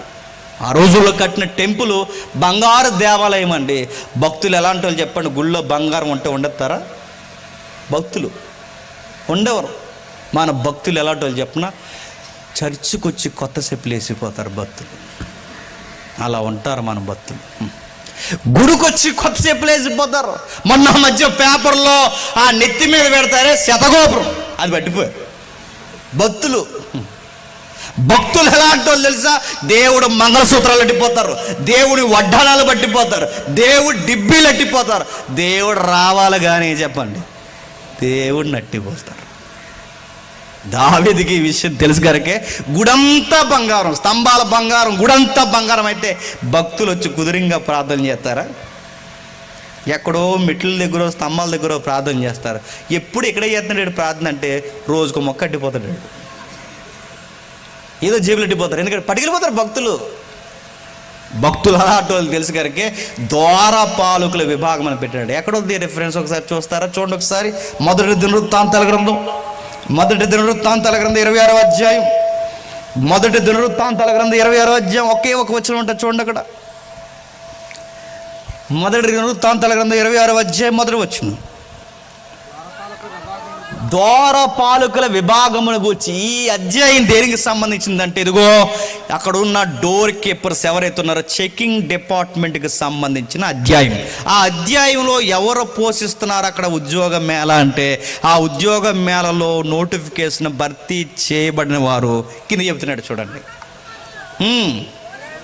కోరే కుమారులైన కోరాహు సంతతి వారు. అంటే కోరాహు సంతతి చేసే డ్యూటీ ఏంటండి?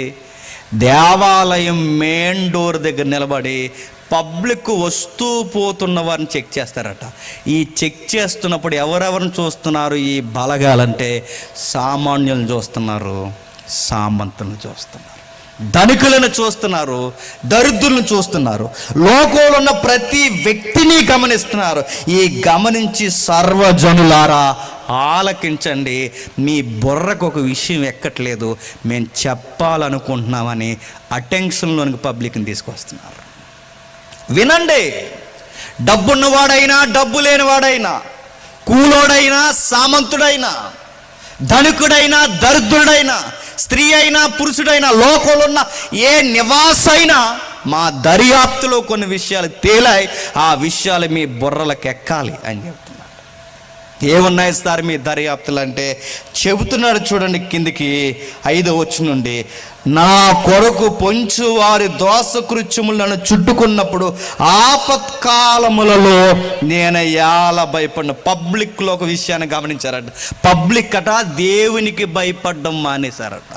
పబ్లిక్ అంటే ప్రజలు దేవుడు ఇచ్చిన పనిష్మెంట్ మరణానికి భయపడడం మానేశారు. అంటే దేవుడు అనగానే ఎక్కడో దూరంగా చూడడం, మరణం అనగానే ఎప్పుడో వస్తుంది అనుకోవడం, ఆ విషయాలకంటే మరణాన్ని ఏర్పాటు చేసిన దేవునికి భయపడడం మానేశారు. దేనికి భయపడుతున్నారు తెలుసా? ఆపదలకు భయపడిపోతున్నారట. ఇంకా కిందికి చెప్తున్నాడు చూడండి. ఆపదలకు భయపడుతున్నారు. నెక్స్ట్ దోషకృత్యాలకు భయపడుతున్నారు. అంటే భయపడవలసిన విషయానికి భయపడలేదు, అనవసరమైన విషయాలకు భయపడుతున్నారు. మనం ఎంత భయస్తున్నామో చెప్పనా? ఈ మీటింగ్ అయిన తర్వాత ఆ సొందులో చీకటిలో నలవాలంటే భయం. మనకి చీకటి అంటే భయం, దేవుడు అంటే భయం ఉండదు. చివరికి ఏమంటే భయం చెప్పనా? మనం కట్టుకున్న బిల్డింగ్ మీదకి రాత్రులు వెళ్ళాలంటేనే భయం మనకి. మన బిల్డింగ్ మీదకండి 2 గదులు ఎక్కువ కట్టుకుని ఆ పక్క గదిలో ఏదో వస్తువు ఉంది అంటే బీరు వెనకాల ఏదో కదులుతుందంటమ్మా. నువ్వు కనుక్కున్న బీరు అంటే భయం, నీ గది ఉంటే భయం, నీ కట్టుకున్న మేడ మీదకి వెళ్ళడం భయం, చివరికి అర్ధరాత్రి భయం, వాష్రూమ్కి వెళ్ళాలంటే భయం. ఎవడ అలా ఆవిడ లేపడాడు, మెలుగుకుండా వెళ్తున్నాను అన్నాడు. ఎక్కడికి? వాష్రూమ్కి అడుగుతున్నాను. చీకటికి భయం, శబ్దానికి భయం, బొద్దింకల భయం, ప్రతి చిన్న జీవికి భయం, ఏదో ఆపద జరిగిపోద్దని భయం. ఇన్నిటికి భయపడుతున్న సర్వ జనాంగమా, ఒక విషయాన్ని మర్చిపోయి బతుకుతున్నావు. భయపడవలసిన ముఖ్యమైన సంగతి ఒకటి ఉంది. పనికిరాని విషయానికి భయపడుతున్నారు మీరు, ఆపదలకు భయపడుతున్నారు, ఏదో దోషకృత్యాలు పొంచున్నాయని భయపడిపోతున్నారు. ఇంకా నీ కొరకు పొంచువారి దోషకృత్యం అంటే మీ శత్రు వర్గానికి భయపడిపోతున్నారు. కొంతమందిని చూస్తుంటాం, ఇలాగ వెళ్ళకుండా డ్యూటీకి ఇటు నుంచి వెళ్తున్నారంటే వెనకాల నుండి మెయిన్ డోర్ నుంచి వెళ్ళకండి అంటే ఆడ అన్నాడట, వాళ్ళ కంట్లో పడకూడదండి. ఎవరి కంట్లో? ఎదురింటోళ్ళు ఎప్పుడు మనకు శత్రువులు, ఎదురింటోళ్ళు పక్కింటోళ్ళు. కొంతమంది వాళ్ళ కంట్లో పడకూడదండి, మంచి కళ్ళు కదండి. చివరికి ఎదురింటోళ్ళు అంటే భయం మనకి, శత్రువులంటే భయం మనకి. విషయం ఏంటి చెప్పనా? నిన్ను భయపెట్టేవాడు ఒకరోజు చచ్చిపోతాడు, నువ్వు భయపడుతున్న వ్యక్తి చనిపోతాడు, నువ్వు చనిపోతావు. నువ్వు విషయాన్ని మర్చిపోయి బతుకుతున్నావు. ఇదిగో దోష కృత్యాలకు భయపడుతున్నావు, చీకటికి భయపడతావు, ప్రతి బొడ్డింకకి భయపడతావు, జీవులకి భయపడతావు, శత్రువులకు భయపడతావు. చివరికి తమ ఆస్తియే ప్రాపకమని నమ్మి తమ ధన విస్తారతను బట్టి పొగుడుకునే వారికి భయపడతావు. భయపడుతున్నారు పబ్లిక్. డబ్బులు ఉన్న వాళ్ళకి భయపడిపోతారు. భయపడరండి. డబ్బులు ఉన్న వాళ్ళతో పెద్ద గొడవలు పెట్టుకునేందుకు భయం. వాళ్ళు ఏదో చేస్తారని మనల్ని. డబ్బులు ఉన్న వారికి భయపడుతుంటే భయపడతాం. డబ్బులు ఉన్న వాళ్ళు కూడా మాటలు ఎలా ఉంటాయి చూసారా? వాళ్ళ మాటలు చాలా గర్వంగా ఉంటాయండి. ఎవరింటికన్నా వెళ్ళామనుకోండి, టీ తాగుతారా కాఫీ తాగుతారా అనరు. మనం గేటు తీసిన వెంటనే మొదలెడతారండి. ఏమని చెప్పిన, ఇదిగో ఆ బిట్టు మందే, ఈ బిట్టు మందే, ఈ బిట్టు మందే, వెనకాల బిట్టు కూడా కొనేద్దాం అనుకుంటున్నాం. ఆ బిట్టు మందే, ఈ బిట్టు మందే, లా బిట్టు మందే. వరే అయ్యా, నువ్వు ఎన్ని బిట్లు కొన్నా నీకు ఊరతలో బిట్టు ఉంది, గుర్తెట్టుకో. అది 6-3 బిట్టు, వద్దని చెదరు, గుర్తెట్టుకో. అన్నీ చెప్తారు చూడండి. డబ్బున్నవారు ఆస్తులను బట్టి పొగుడుకుంటారు. కొత్త నిబంధనలో ఒకడు ఉన్నాడుగా, ప్రాణమా తినుము త్రాగము సంతోషించుము. వీడికి ఇంత వాయిస్లో ఇంత రేంజ్కి ఎలా వస్తుంది? డబ్బున్నవాడు తనను తాను పొగుడుకుంటారు. రాత్రులు మీరు చూసారా, ఆ దేవా పొద్దులు చూసారా, డబ్బులు ఎక్కువైపోయి నిద్ర రాదు మనకి. అలా సీలింగ్ల వైపు చూస్తారు. టపకమని ఏమైనా సౌండ్ వస్తుంది అనుకోండి, మీరు ఆ బాణంలో లేచి చూసుకుంటారు. తెలుసా? వస్తువులు అంటే భయం, అన్నీ భయం. డబ్బులు ఉన్నవారు వారి ప్రాణం ఎక్కడ ఉంటుందట? డబ్బుల దగ్గర ఉంటుందట. మీరు చాలా విషయాలు చూడండి. ఈ చేతికి 5 ఉంగరాలు, ఈ చేతికి 5 ఉంగరాలు, మెడలో ఇలా వేసేసుకుని, ఇలా అడ్డంగా వేసేసుకుని తెనంగా నడరు. మీరు చూసారా? కోల వంకర పోతుంటుంది ఇలా ఇలా ఇలా నడుతుంది. ఎందుకు? ఇప్పుడు చూడాలి. ఇప్పుడు అందరూ అది చూడాలి. ఇప్పుడు అందరూ చూడాలి.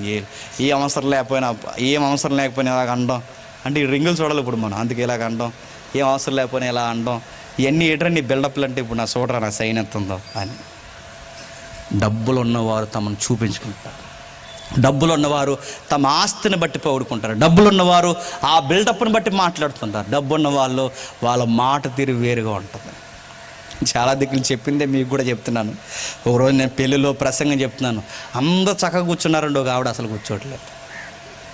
అందరూ కూర్చున్నారు, ఆవిడ కూర్చోది 70 సార్లు వేసింది. నాకు మెసేజ్ మధ్యలో ఎవరైనా లేస్తే చాలా ఒక్కొక్క స్పీకర్కి ఒక బలహీనత ఉంటుంది. నా బలహీనత ఏంటంటే అటెన్షన్లో లేకపోతే చెప్పలేదు. ఎవరు నటు తిరిగితే ముగించేస్తుంటారు. ఎందుకంటే వెళ్ళలేనప్పుడు ఇంకెందుకు చెప్పడం, అదొక డిస్టర్బెన్స్ ఉంటుంది. అందరూ బాగానే, నా పద్ధతి మా వాళ్ళకి తెలుసు, కానీ అందరూ బాగానే కూర్చున్నారు. ఆవిడ మాత్రం అస్సలు 70 సార్లు వేసింది. పెళ్ళికూతురు బాగానే కూర్చుంది, పెళ్ళికొడుకు బాగానే కూర్చున్నాడు, అందరూ బాగానే కూర్చుంది. ఈవిడ కూర్చోదు.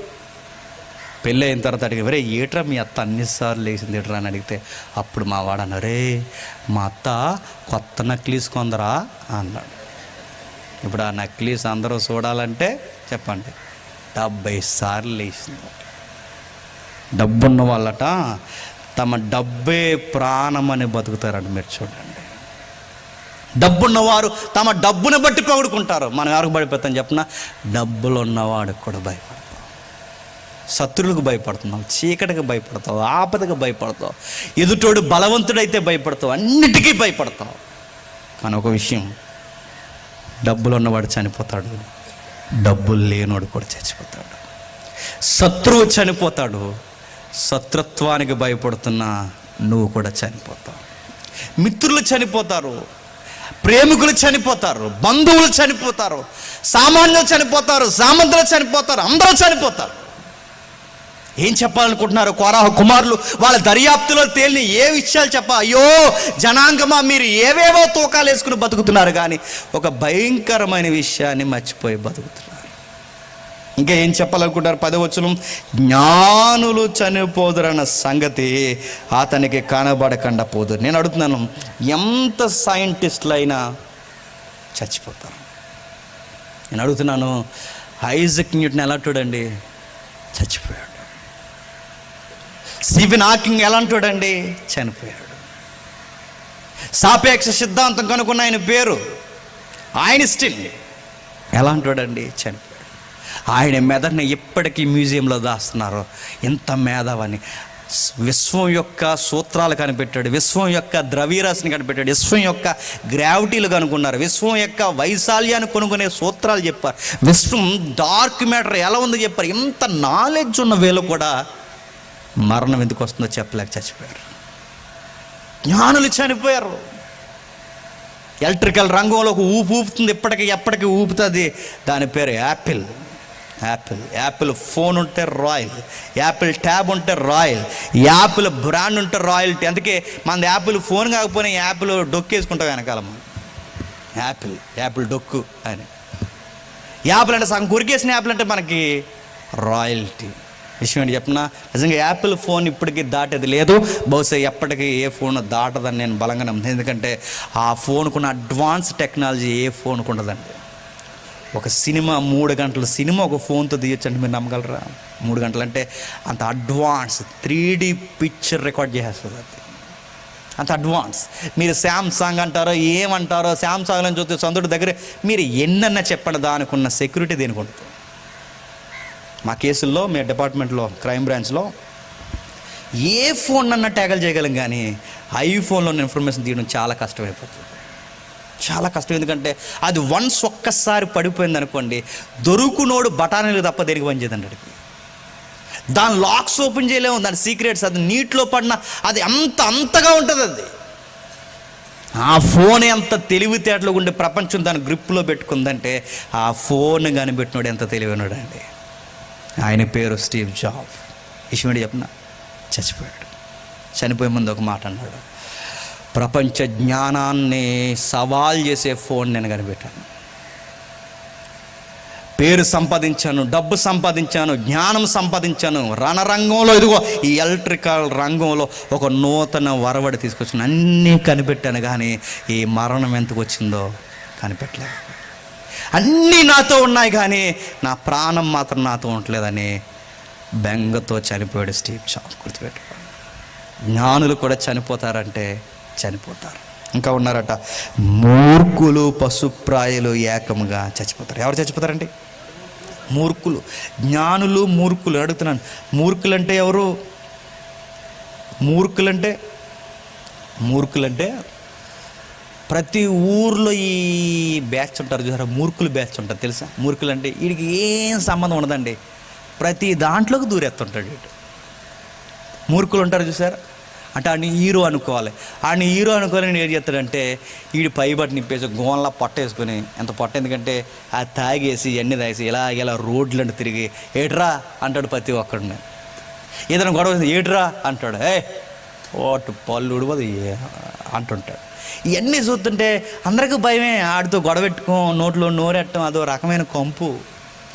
ఆడు మాటలు, ఆ దరిద్రం అందరికీ బరువు. ఊరుకు ఆడిని ఏమన్నా అన్నామంటే మళ్ళీ ఆడు వెనకలో పెద్ద మంద ఉంటారు, ఆ మంద అందరూ చెత్తుంటారు. ఎందుకంటే ఈడే మూర్ఖుడు, ఇంక వెనకాల వాళ్ళు మూర్ఖులు. అని ఏం అనలేం. ఆ తిరుగుతుంటాడు, ప్రతి ఒక్కడికి తలాతో ఒక గొడవడదు. దారిలో అమాయకుని కూడా ఎత్తుంటాడు. ఆ గొడవలో గీడు ఈ గొడవ, వీడికి గొడవ సంబంధం మధ్యలోకి వెళ్ళి ఆయన కూడా ఈయన కూడా ఎత్తుంటాడు. మూర్ఖుడు. బాగున్నవారంటే గొడవ ఆడుతావు, బాగాలేదంటే గొడవ ఆడుతావు, భోజనం తిన్నట్టు గొడవ ఆడుతావు, భోజనం కొత్త గొడవ, పెళ్ళో గొడవ, అన్నీ గొడవే. ఇలాంటి మూర్ఖుడికి తమ్ముళ్ళు ఉంటారు, అన్నదమ్ముల బేసలు బామ్మర్దులు ఉంటారు కదండి. ఆడిని ఏమని అంటే ఆడి చెవిలో ఊతుంటారు, రే ఆడు ఎలాగన్నాడు రా, వీడు ఎలాగన్నాడు, ఎవడరా అన్నదండి ఆడు వెళ్దాను అంటే చర్రని ఏదో పెద్ద హీరోల్లాగా, స్పైడర్ మ్యాన్ లాగా, సూపర్ మ్యాన్లో వచ్చేసి అమాయకుడి ఇంటి మీద పడిపోయి కొట్టేసి వెళ్ళిపోతుంటారు. మా సైడ్ ఒకడు ఉండేవాళ్ళు అండి, కర్రలు తీసుకుని చితగొడేసుకోరండి అందరినీ. అప్పుడు నేను చిన్నోడిని. ఆ తర్వాత ఆడు కొడేస్తున్నప్పుడు వయసు పెరుగుతున్నప్పుడు ఆడికి వయసు తగ్గింది. ఒకరోజు ఏమైంది చెప్పినా, ఆడిని హాస్పిటల్లో జాయిన్ చేశారు. జాయిన్ చేసాక ఎందుకు జాయిన్ చేశారంటే ఎంక్వైరీలో తేలింది ఆడి కిడ్నీ ఎక్స్పైర్ అయిపోయింది. అంటే వయసు అయిపోతే మరి కిడ్నీలు బతకేయండి. ఈ కిడ్నీలు పోయాక జాయిన్ చేస్తారు. ఈ జాయిన్ చేసేసినప్పుడు తమ్ముడు వచ్చారు, అన్నయ్య త్వరగా బయటికి రాడా, ఆడు చాలా ఎగస్ట్రాలు చేస్తున్నాడు రా, ఆడిని ఏదో చేయాలంటే అప్పుడు ఇలా అన్నయ్య అంటున్నాడు. ఈ మూర్ఖుడు అంటే అన్నీలేరా అన్నాడు. బండి అయిపోయింది రా అయ్యా, బండి బోరుకొచ్చేసింది. ఒకప్పుడు ఎవడం మీద కన్నా తిరగబడే ఈ మూర్ఖుడు ఏదో రోజు కాలు గుద్ది, కిడ్నీలు పోతాయి, లివర్లు కొడతాయి, ఏదో ఒక రోజు మంచం పడతాడు. ఒక రోజు వచ్చిన పొగరు ఎండ్ ఆఫ్ లైఫ్లో ఆ పొగరు నీకు కనబడదు, గుర్తుపెట్టు. అయిపోతావు. మూర్ఖులు, రౌడీ సీటర్లు, దుర్మార్గులు కూడా ఒకరోజు చచ్చిపోతారు. జ్ఞానులు చనిపోతారు, మూర్ఖులు చనిపోతారు. నేను అడుగుతున్నాను, ఇందాక నుంచి చనిపోతారు చెప్తున్నారు. నేను ప్రశ్న మళ్ళీ అడుగుతున్నాను, చనిపోయిన తర్వాత ఏమవుతారు? అది మనకు కావాలి. ఇంకా కింద చెప్తున్నాడు చూడండి, వారు తమ ఆస్తి ఇతరులకు విడిచిపెడుదురు, తమ ఇండ్లు నిరంతరము నిలిచినని, తమ నివాస స్థలములు తరతరములు ఉండునని వారు అనుకుందరు, తమ భూములకు తమ పేర్లు పెడతారట, తమ ఆస్తులు ఇతరులకు విడిచిపెట్టి వెళ్ళిపోతారట. చూసారా, దాస్తారు దాస్తారు దాస్తారు దాస్తారు దాస్తారు దాస్తారు, ఆడిని మోసం చేసి ఈయన మోసం చేసి ఆడిని మోసం చేసి ఈయన మొత్తం మీద 10, 20, 30, 40 అలా ఇలా మొత్తం మీద ఆ కబ్జా చేసి ఈ మొత్తం దాస్తారు. దాసి వెనకాల వచ్చిన వాళ్ళకి ఇచ్చేసి వెళ్ళిపోతారు. ₹1 పట్టుకెళ్తారండి. ఒక ఏరియాలో ఒక రాజకీయ నాయకుడికి కరోనా వచ్చేసింది. డాక్టర్ గారి దగ్గరికి వెళ్ళి, అయ్యా నన్ను బతికించు, నీకు 5 కోట్లు ఇస్తాను బతికించు. అంతే, కరోనా మంచి ముమ్మరంగా నడుస్తుంది ఆ టైంలో. నీకు 5 కోట్లు ఇస్తాను బతికిందంటే డాక్టర్ అన్నాడు, నీకు 5 కోట్లు ఇస్తాను అర్జెంట్గా ఎక్కడి నుంచి వెళ్ళిపో అన్నాడు. మిస్వేడి చెప్పిన 5 కోట్లు కాదు, కోట్ల రూపాయలు ఉన్న రాజకీయ నాయకుడు చచ్చిపోయాడు. చచ్చిపోతారంటే చనిపోతారు. తమ ఆస్తి ఇతరులకు విడిచిపెట్టి వెళ్ళిపోతారు. తమ ఇండ్లు నిరంతరం నిలిచినని, తమ నివాస స్థలము తరతరములు ఉండునని, తమ ఇళ్లకు భూములకి తమ పేర్లు పెడతారట. భూములకి ఇల్లుకి పేర్లు పెడతారంటే పెట్టరండి. వినండి, ముగించుకుందాం. పెడతారంటే పెడతారు. ఎలా పెడతారు తెలుసా? మీ భూములు ఏంటో నాకు తెలియదు, నా భూములు ఏంటో మీకు తెలియదు. అందుకే మన అందరికి తెలిసిన భూములు ఉన్నాయి చెబుతాను వినండి. ఎందరమ్మ భూములు అన్నారు. క్వశ్చన్ అడుగుతున్నాను, ఎందరమ్మ ఏది? లేదు. రాజీవ్ గృహకల్ప అన్నారు. రాజీవేడి? లేడు. చంద్రన గృహాలు అన్నారు. నెక్స్ట్ ఏంటని అడగండి. జగన్ అన్న నివాస స్థలాలు అంటున్నారు. నెక్స్ట్ ఏంటని అడగండి. ఇప్పుడు నెక్స్ట్ అడుగుతున్నాను, జేమ్స్ గారి ఇల్లు అని రాస్తారు. జేమ్స్ ఎన్ని రోజులు ఉంటాడు చెప్తున్నాను, ఉండడు. భూములకి పేర్లు పెడతాం, పేర్లు ఉంటాయి. చెప్పండి, మనుషులు. డబ్బున్నవారు చనిపోతారు, డబ్బు లేని వాళ్ళు చనిపోతారు, ఆస్తులు ఉన్నవారు చనిపోతారు, నివాస స్థలాలు ఉన్నవారు చనిపోతారు, భూములు ఉన్నవారు చనిపోతారు, ఘనత వహించిన వారు చనిపోతారు. కిందకి చెప్తున్నాడు 13వ వచనంలో, స్వతాశయ పూర్ణులను వారి నోటి మాటను బట్టి వారిని అనుసరించిన వారిని కూడా ఇదే గతి చచ్చిపోతారు. వీళ్ళెవరు? ఇదేం బ్యాచ్? ఇది విచిత్రమైన బ్యాచ్. ఇది ఈ బ్యాచ్ ఎవరు తెలుసా? వీళ్ళ స్వతాశీ పూర్ణులు అంటే వీళ్ళకి కొన్ని నీతి సూత్రాలు చెప్తారనమాట. అరే ప్రతిదానికి కోప్పడిపోతారేట్రా, ఎక్కువ కోప్పడకు, ఆయుష్ తగ్గిపోద్ది, మరేం చేయాలి, కాస్త నవ్వండి అన్నారు. ఈ బ్యాచ్ ఒకటి ఉన్నారు తెలుసా సొసైటీలో. నవ్వరా, ప్రతిదానికి నవ్వు. సీరియస్గా ఉండకు, జుట్టు ఉడిపోద్ది, సీరియస్గా ఉండకు, బీపీ వచ్చేస్తుంది, సీరియస్గా ఉండకు, కాస్త నవ్వు అనగానే ఈ నవ్వే వాళ్ళు ఎక్కువైపోయారండి పార్కుల్లో.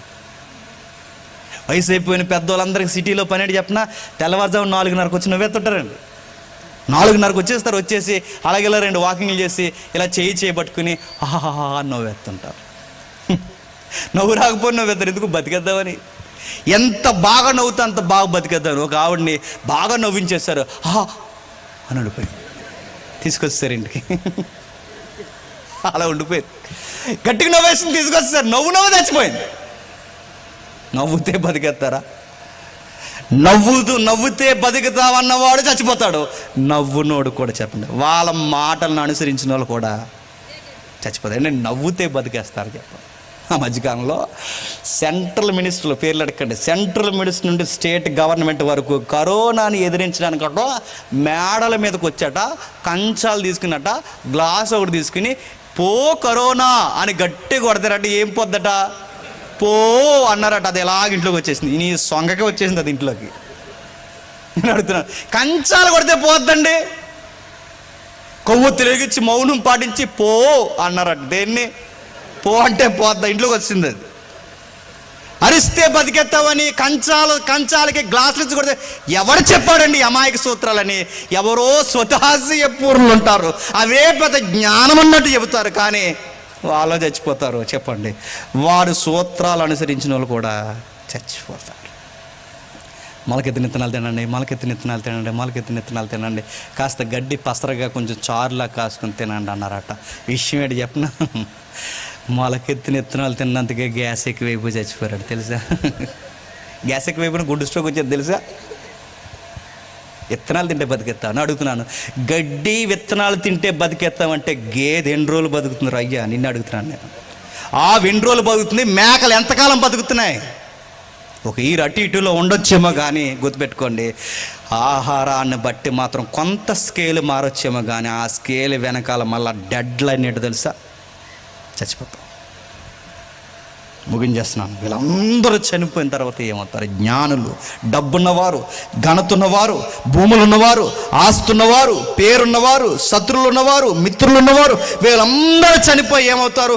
14లో వారు పాతాళములో మందగా కూలిపోదురు. ఇదండి ప్రాబ్లం. చనిపోతామన్నది తర్వాత విషయం. చనిపోయిన తర్వాత అతిపెద్ద ప్రాబ్లం ఉంది. నరక కోపంలో పడిపోతాం. నీ శత్రువుకు భయపడుతున్నావు, డబ్బున్న వాడికి భయపడుతున్నావు, భూములు ఉన్న వాడికి ప్రతి దానికి భయపడుతున్నావు, చీకటికి బొద్దింకలకి ప్రతి దానికి భయపడుతున్నావు. కానీ చస్తే నిన్ను మింగేయడానికి రెడీగా ఉన్న పాతాళం అంటే లెక్క లేకుండా తిరుగుతున్నావు. ఈ సైనికులు దర్యాప్తులో బయటికి తీసి రాస్తున్న విషయాలు ఏంటో తెలుసా? ఓ మానవ ప్రపంచమా, నిన్ను ఇక్కడ మింగేసేది మరణమే కాదు, నీ మరణం వెనకాల నిన్ను మింగేసేది మరొకటి ఉంది. దాని పేరు పాతాళం. అది మరణం అనే ఒక కారణం చేత మింగేస్తుంది. మందలా పడిపోతాం. మరణమే ఆ పాతాళంలో కాపరై కూర్చుని ఉంటుందట.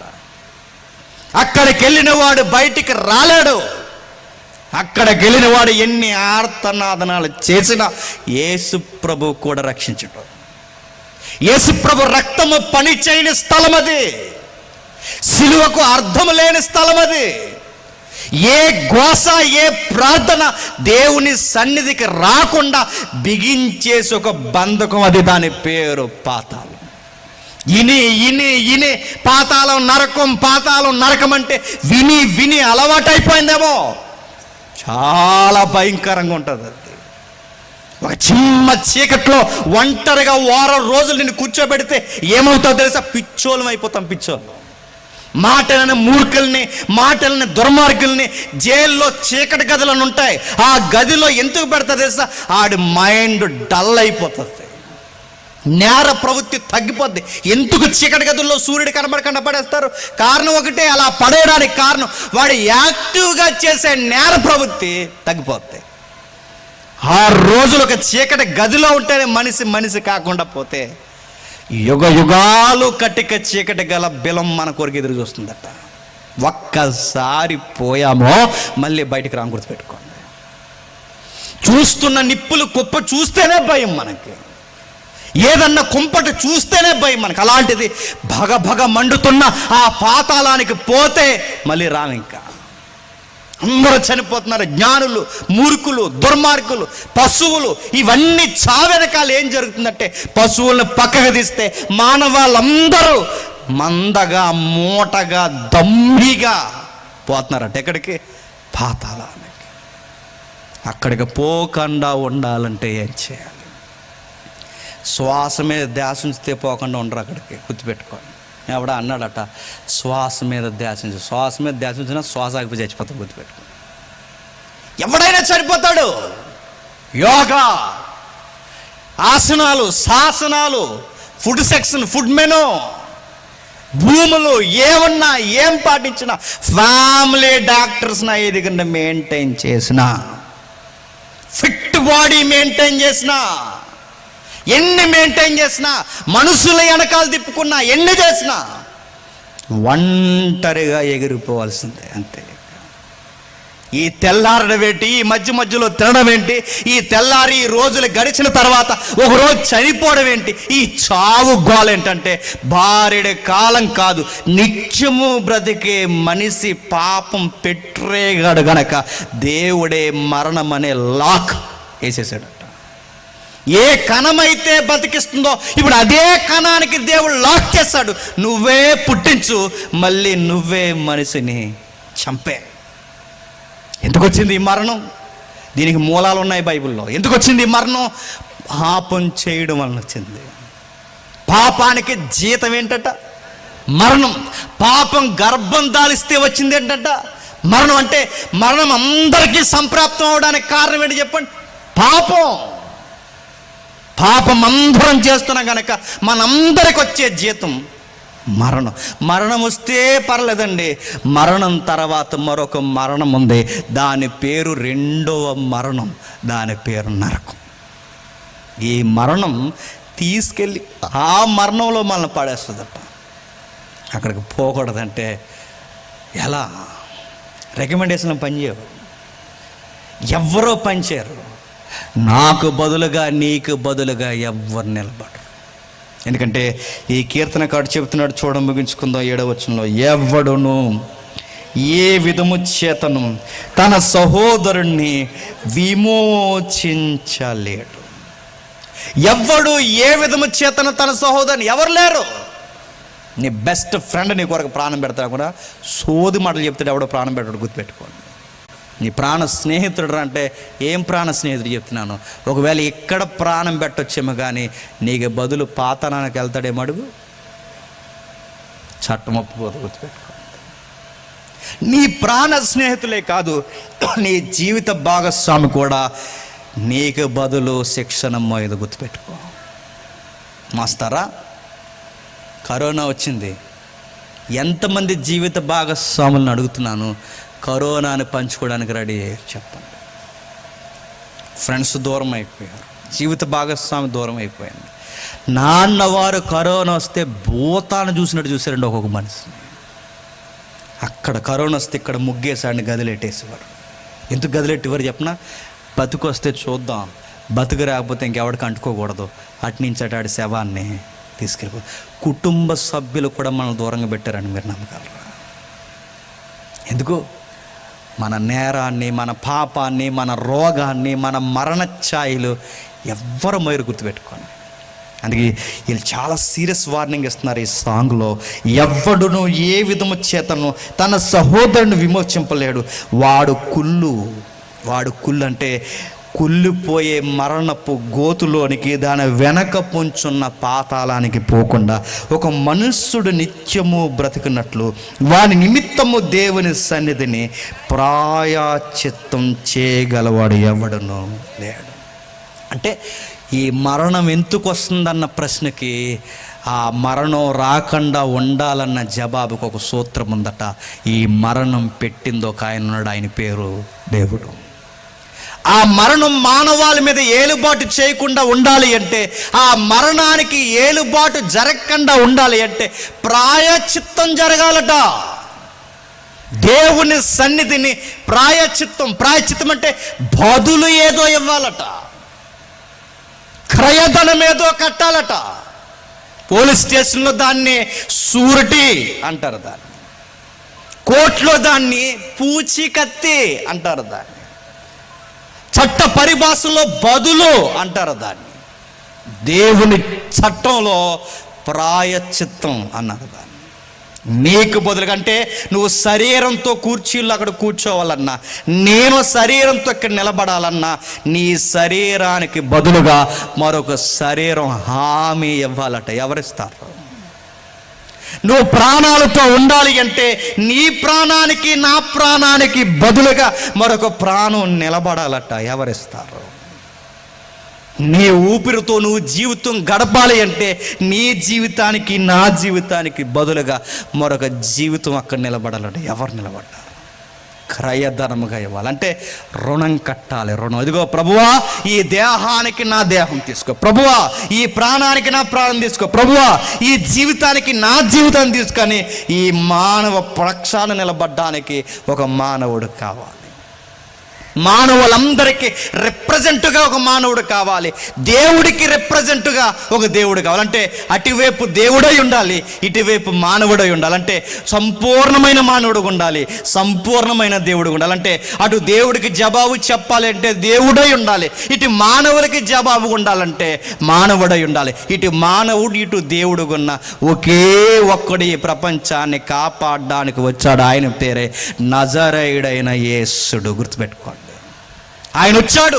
వచ్చి ఏం చేశాడు ఒకసారి చూడండి. మార్కు సువార్త ముగించుకుందాం. మార్కు సువార్త 10వ అధ్యాయం, మార్కు సువార్త 10వ అధ్యాయం 45వ వచనం నుండి.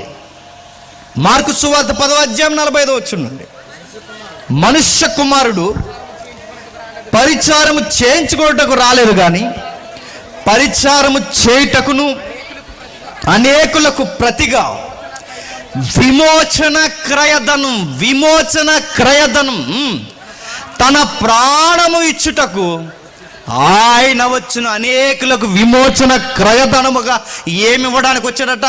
ప్రాణాలతో బతికి బట్టగట్టాలి అంటే ప్రాణానికి ప్రాణం ఇవ్వాలి, మన దేహానికి దేహం ఇవ్వాలి, మన జీవితానికి జీవితాన్ని ఇవ్వాలి.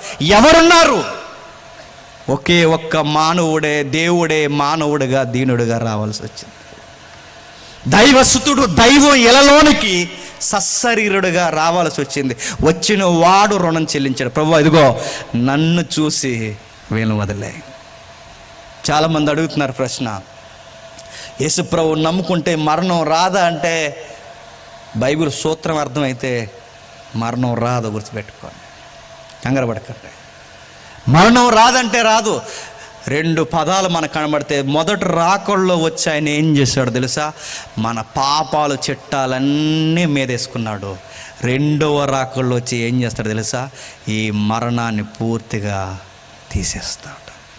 అంటే యేసుప్రభుని నమ్ముకున్న వారు మరణించారంటే బైబిల్ అందే వాళ్ళు మరణించట్లేదు, చెప్పండి, నిద్రిస్తున్నారు, రెస్ట్. అంటే క్రైస్తవులు చనిపోవట్లేదంటే బైబిల్ భాషలో వాళ్ళు చనిపోతున్నారు అనలేదు. బైబిల్ రెస్ట్లోకి వెళ్తున్నారు. రెస్ట్ అంటే ఒక మాట్లాడుతున్నాను, ఇప్పుడు నిద్రపోతున్నారంటే ఒక రోజు లేస్తారు. ఇప్పుడు నిద్రపోతున్నారంటే ఒక రోజు లేస్తారు. ఎలా లేస్తారు?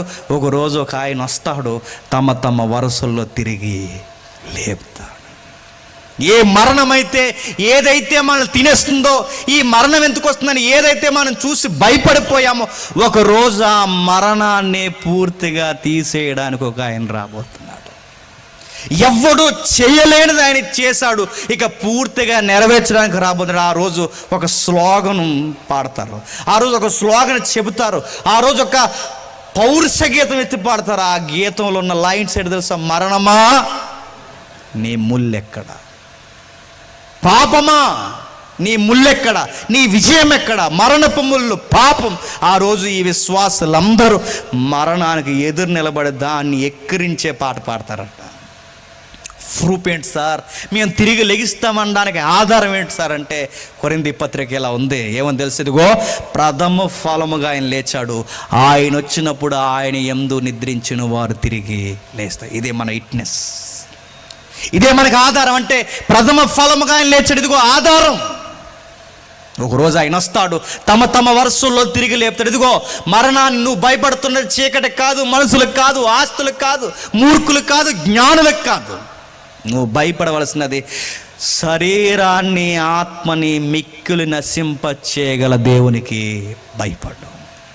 నిన్ను రక్షించే రక్షకుడు ఒక ఆయన ఉన్నాడని ఆయన అడుగు జాడల్లో నడుస్తూ భయపడి జీవితాన్ని కట్టుకో, మరణాన్ని జయిస్తావు. అందుకే క్రైస్తవ ట్రెడిషన్ ఏంటో తెలుసా? ప్రతి ఒక్క మతంలో, ప్రతి ఒక్క మతాల విశ్వాసాల్లో చనిపోతే మనిషిని కాల్చేస్తారు, చనిపోతే మనిషిని నదుల్లో కలిపేస్తారు. కానీ క్రైస్తవ విశ్వాసంలో మనిషి చనిపోతే కాల్చరు, ఒక పెట్లో పెట్టి పూడుస్తారు. మన పెద్దలు ఎందుకు పెట్లు మనకు పెట్టారు? ఏదైనా ఒక వస్తువు పెట్లో పెడతామంటే దాని అర్థం ఏంటండి? ఒకరోజు తీస్తామని. ఈరోజు ఈ పెట్లో మనిషిని పెడుతున్నామంటే ఈ మనిషిని ఎవరు తీస్తారు? ఆయన యందు ఎవరైతే విశ్వాసం కలిగి జీవించాడో ఆ నజరేయుడైన యేసు ఒక రోజు వచ్చి ఆ మనిషిని తిరిగి లేపుతాడు. డౌట్ అడుగుతారు చాలామంది, మరి అప్పుడు కుళ్ళిపోతాం కదంటే నీకు ప్రూఫ్ ఏంటో తెలుసా? కుళ్ళిపోయిన లాజర్ను కూడా ముందే తిరిగి లేపాడు. ఎండిన ఎముకలను సజీవంగా మార్చాడు, కుళ్ళిన దేహాలను సజీవంగా మార్చాడు. నువ్వు కుళ్ళి పురుగులు బట్టి మట్టిలో కలిసిపోయినా ఒక రోజు వచ్చి తిరిగి లేపుతాడు. ఈ కీర్తన నీకు నాకు ఏం చెప్పాలనుకుంటుందంటే ఒక మాట చెప్తుంది, భయపడకు. నువ్వు ఏ మరణాన్ని చూసి అయితే భయపడుతున్నావో, ఏ మరణం వెనకాల ఏ పాతాళాన్ని చూసి అయితే భయపడుతున్నావో, ఆ మరణాన్ని పాతాళాన్ని బంధించేవాడు ఒక రోజు రాబోతున్నాడు. డబ్బులను చూసి ధైర్యంగా ఉండకు, దేవుని బట్టి ధైర్యంగా ఉండు. శత్రువులను చూసి భయపడకు, దేవుని ఎదుటి జాగ్రత్తగా ఉండాలని భయపడు. జ్ఞానమును బట్టి అతిశయించుకో, ప్రభువును బట్టి అతిశయించు. భూములను బట్టి వెర్రవీగిపోకు, ఒకరోజు గుప్పడి భూమిలో కప్పెట్టేస్తారన్న విషయాన్ని గుర్తుపెట్టుకుని దేవునికి భయపడుతూ బతుకు. మానవుడిగా నువ్వు నేను నేర్చుకోవాల్సింది ఏంటో తెలుసా? ఇదిగో, నేను కట్టలేని తీర్చలేని పాపపు చెట్టాకు ఒక రుణం ఉంది. ఆ రుణాన్ని తీర్చిన ఒక ఆయన ఉన్నాడు. ఆయనే నజరేతులో పుట్టిన యేసుడు.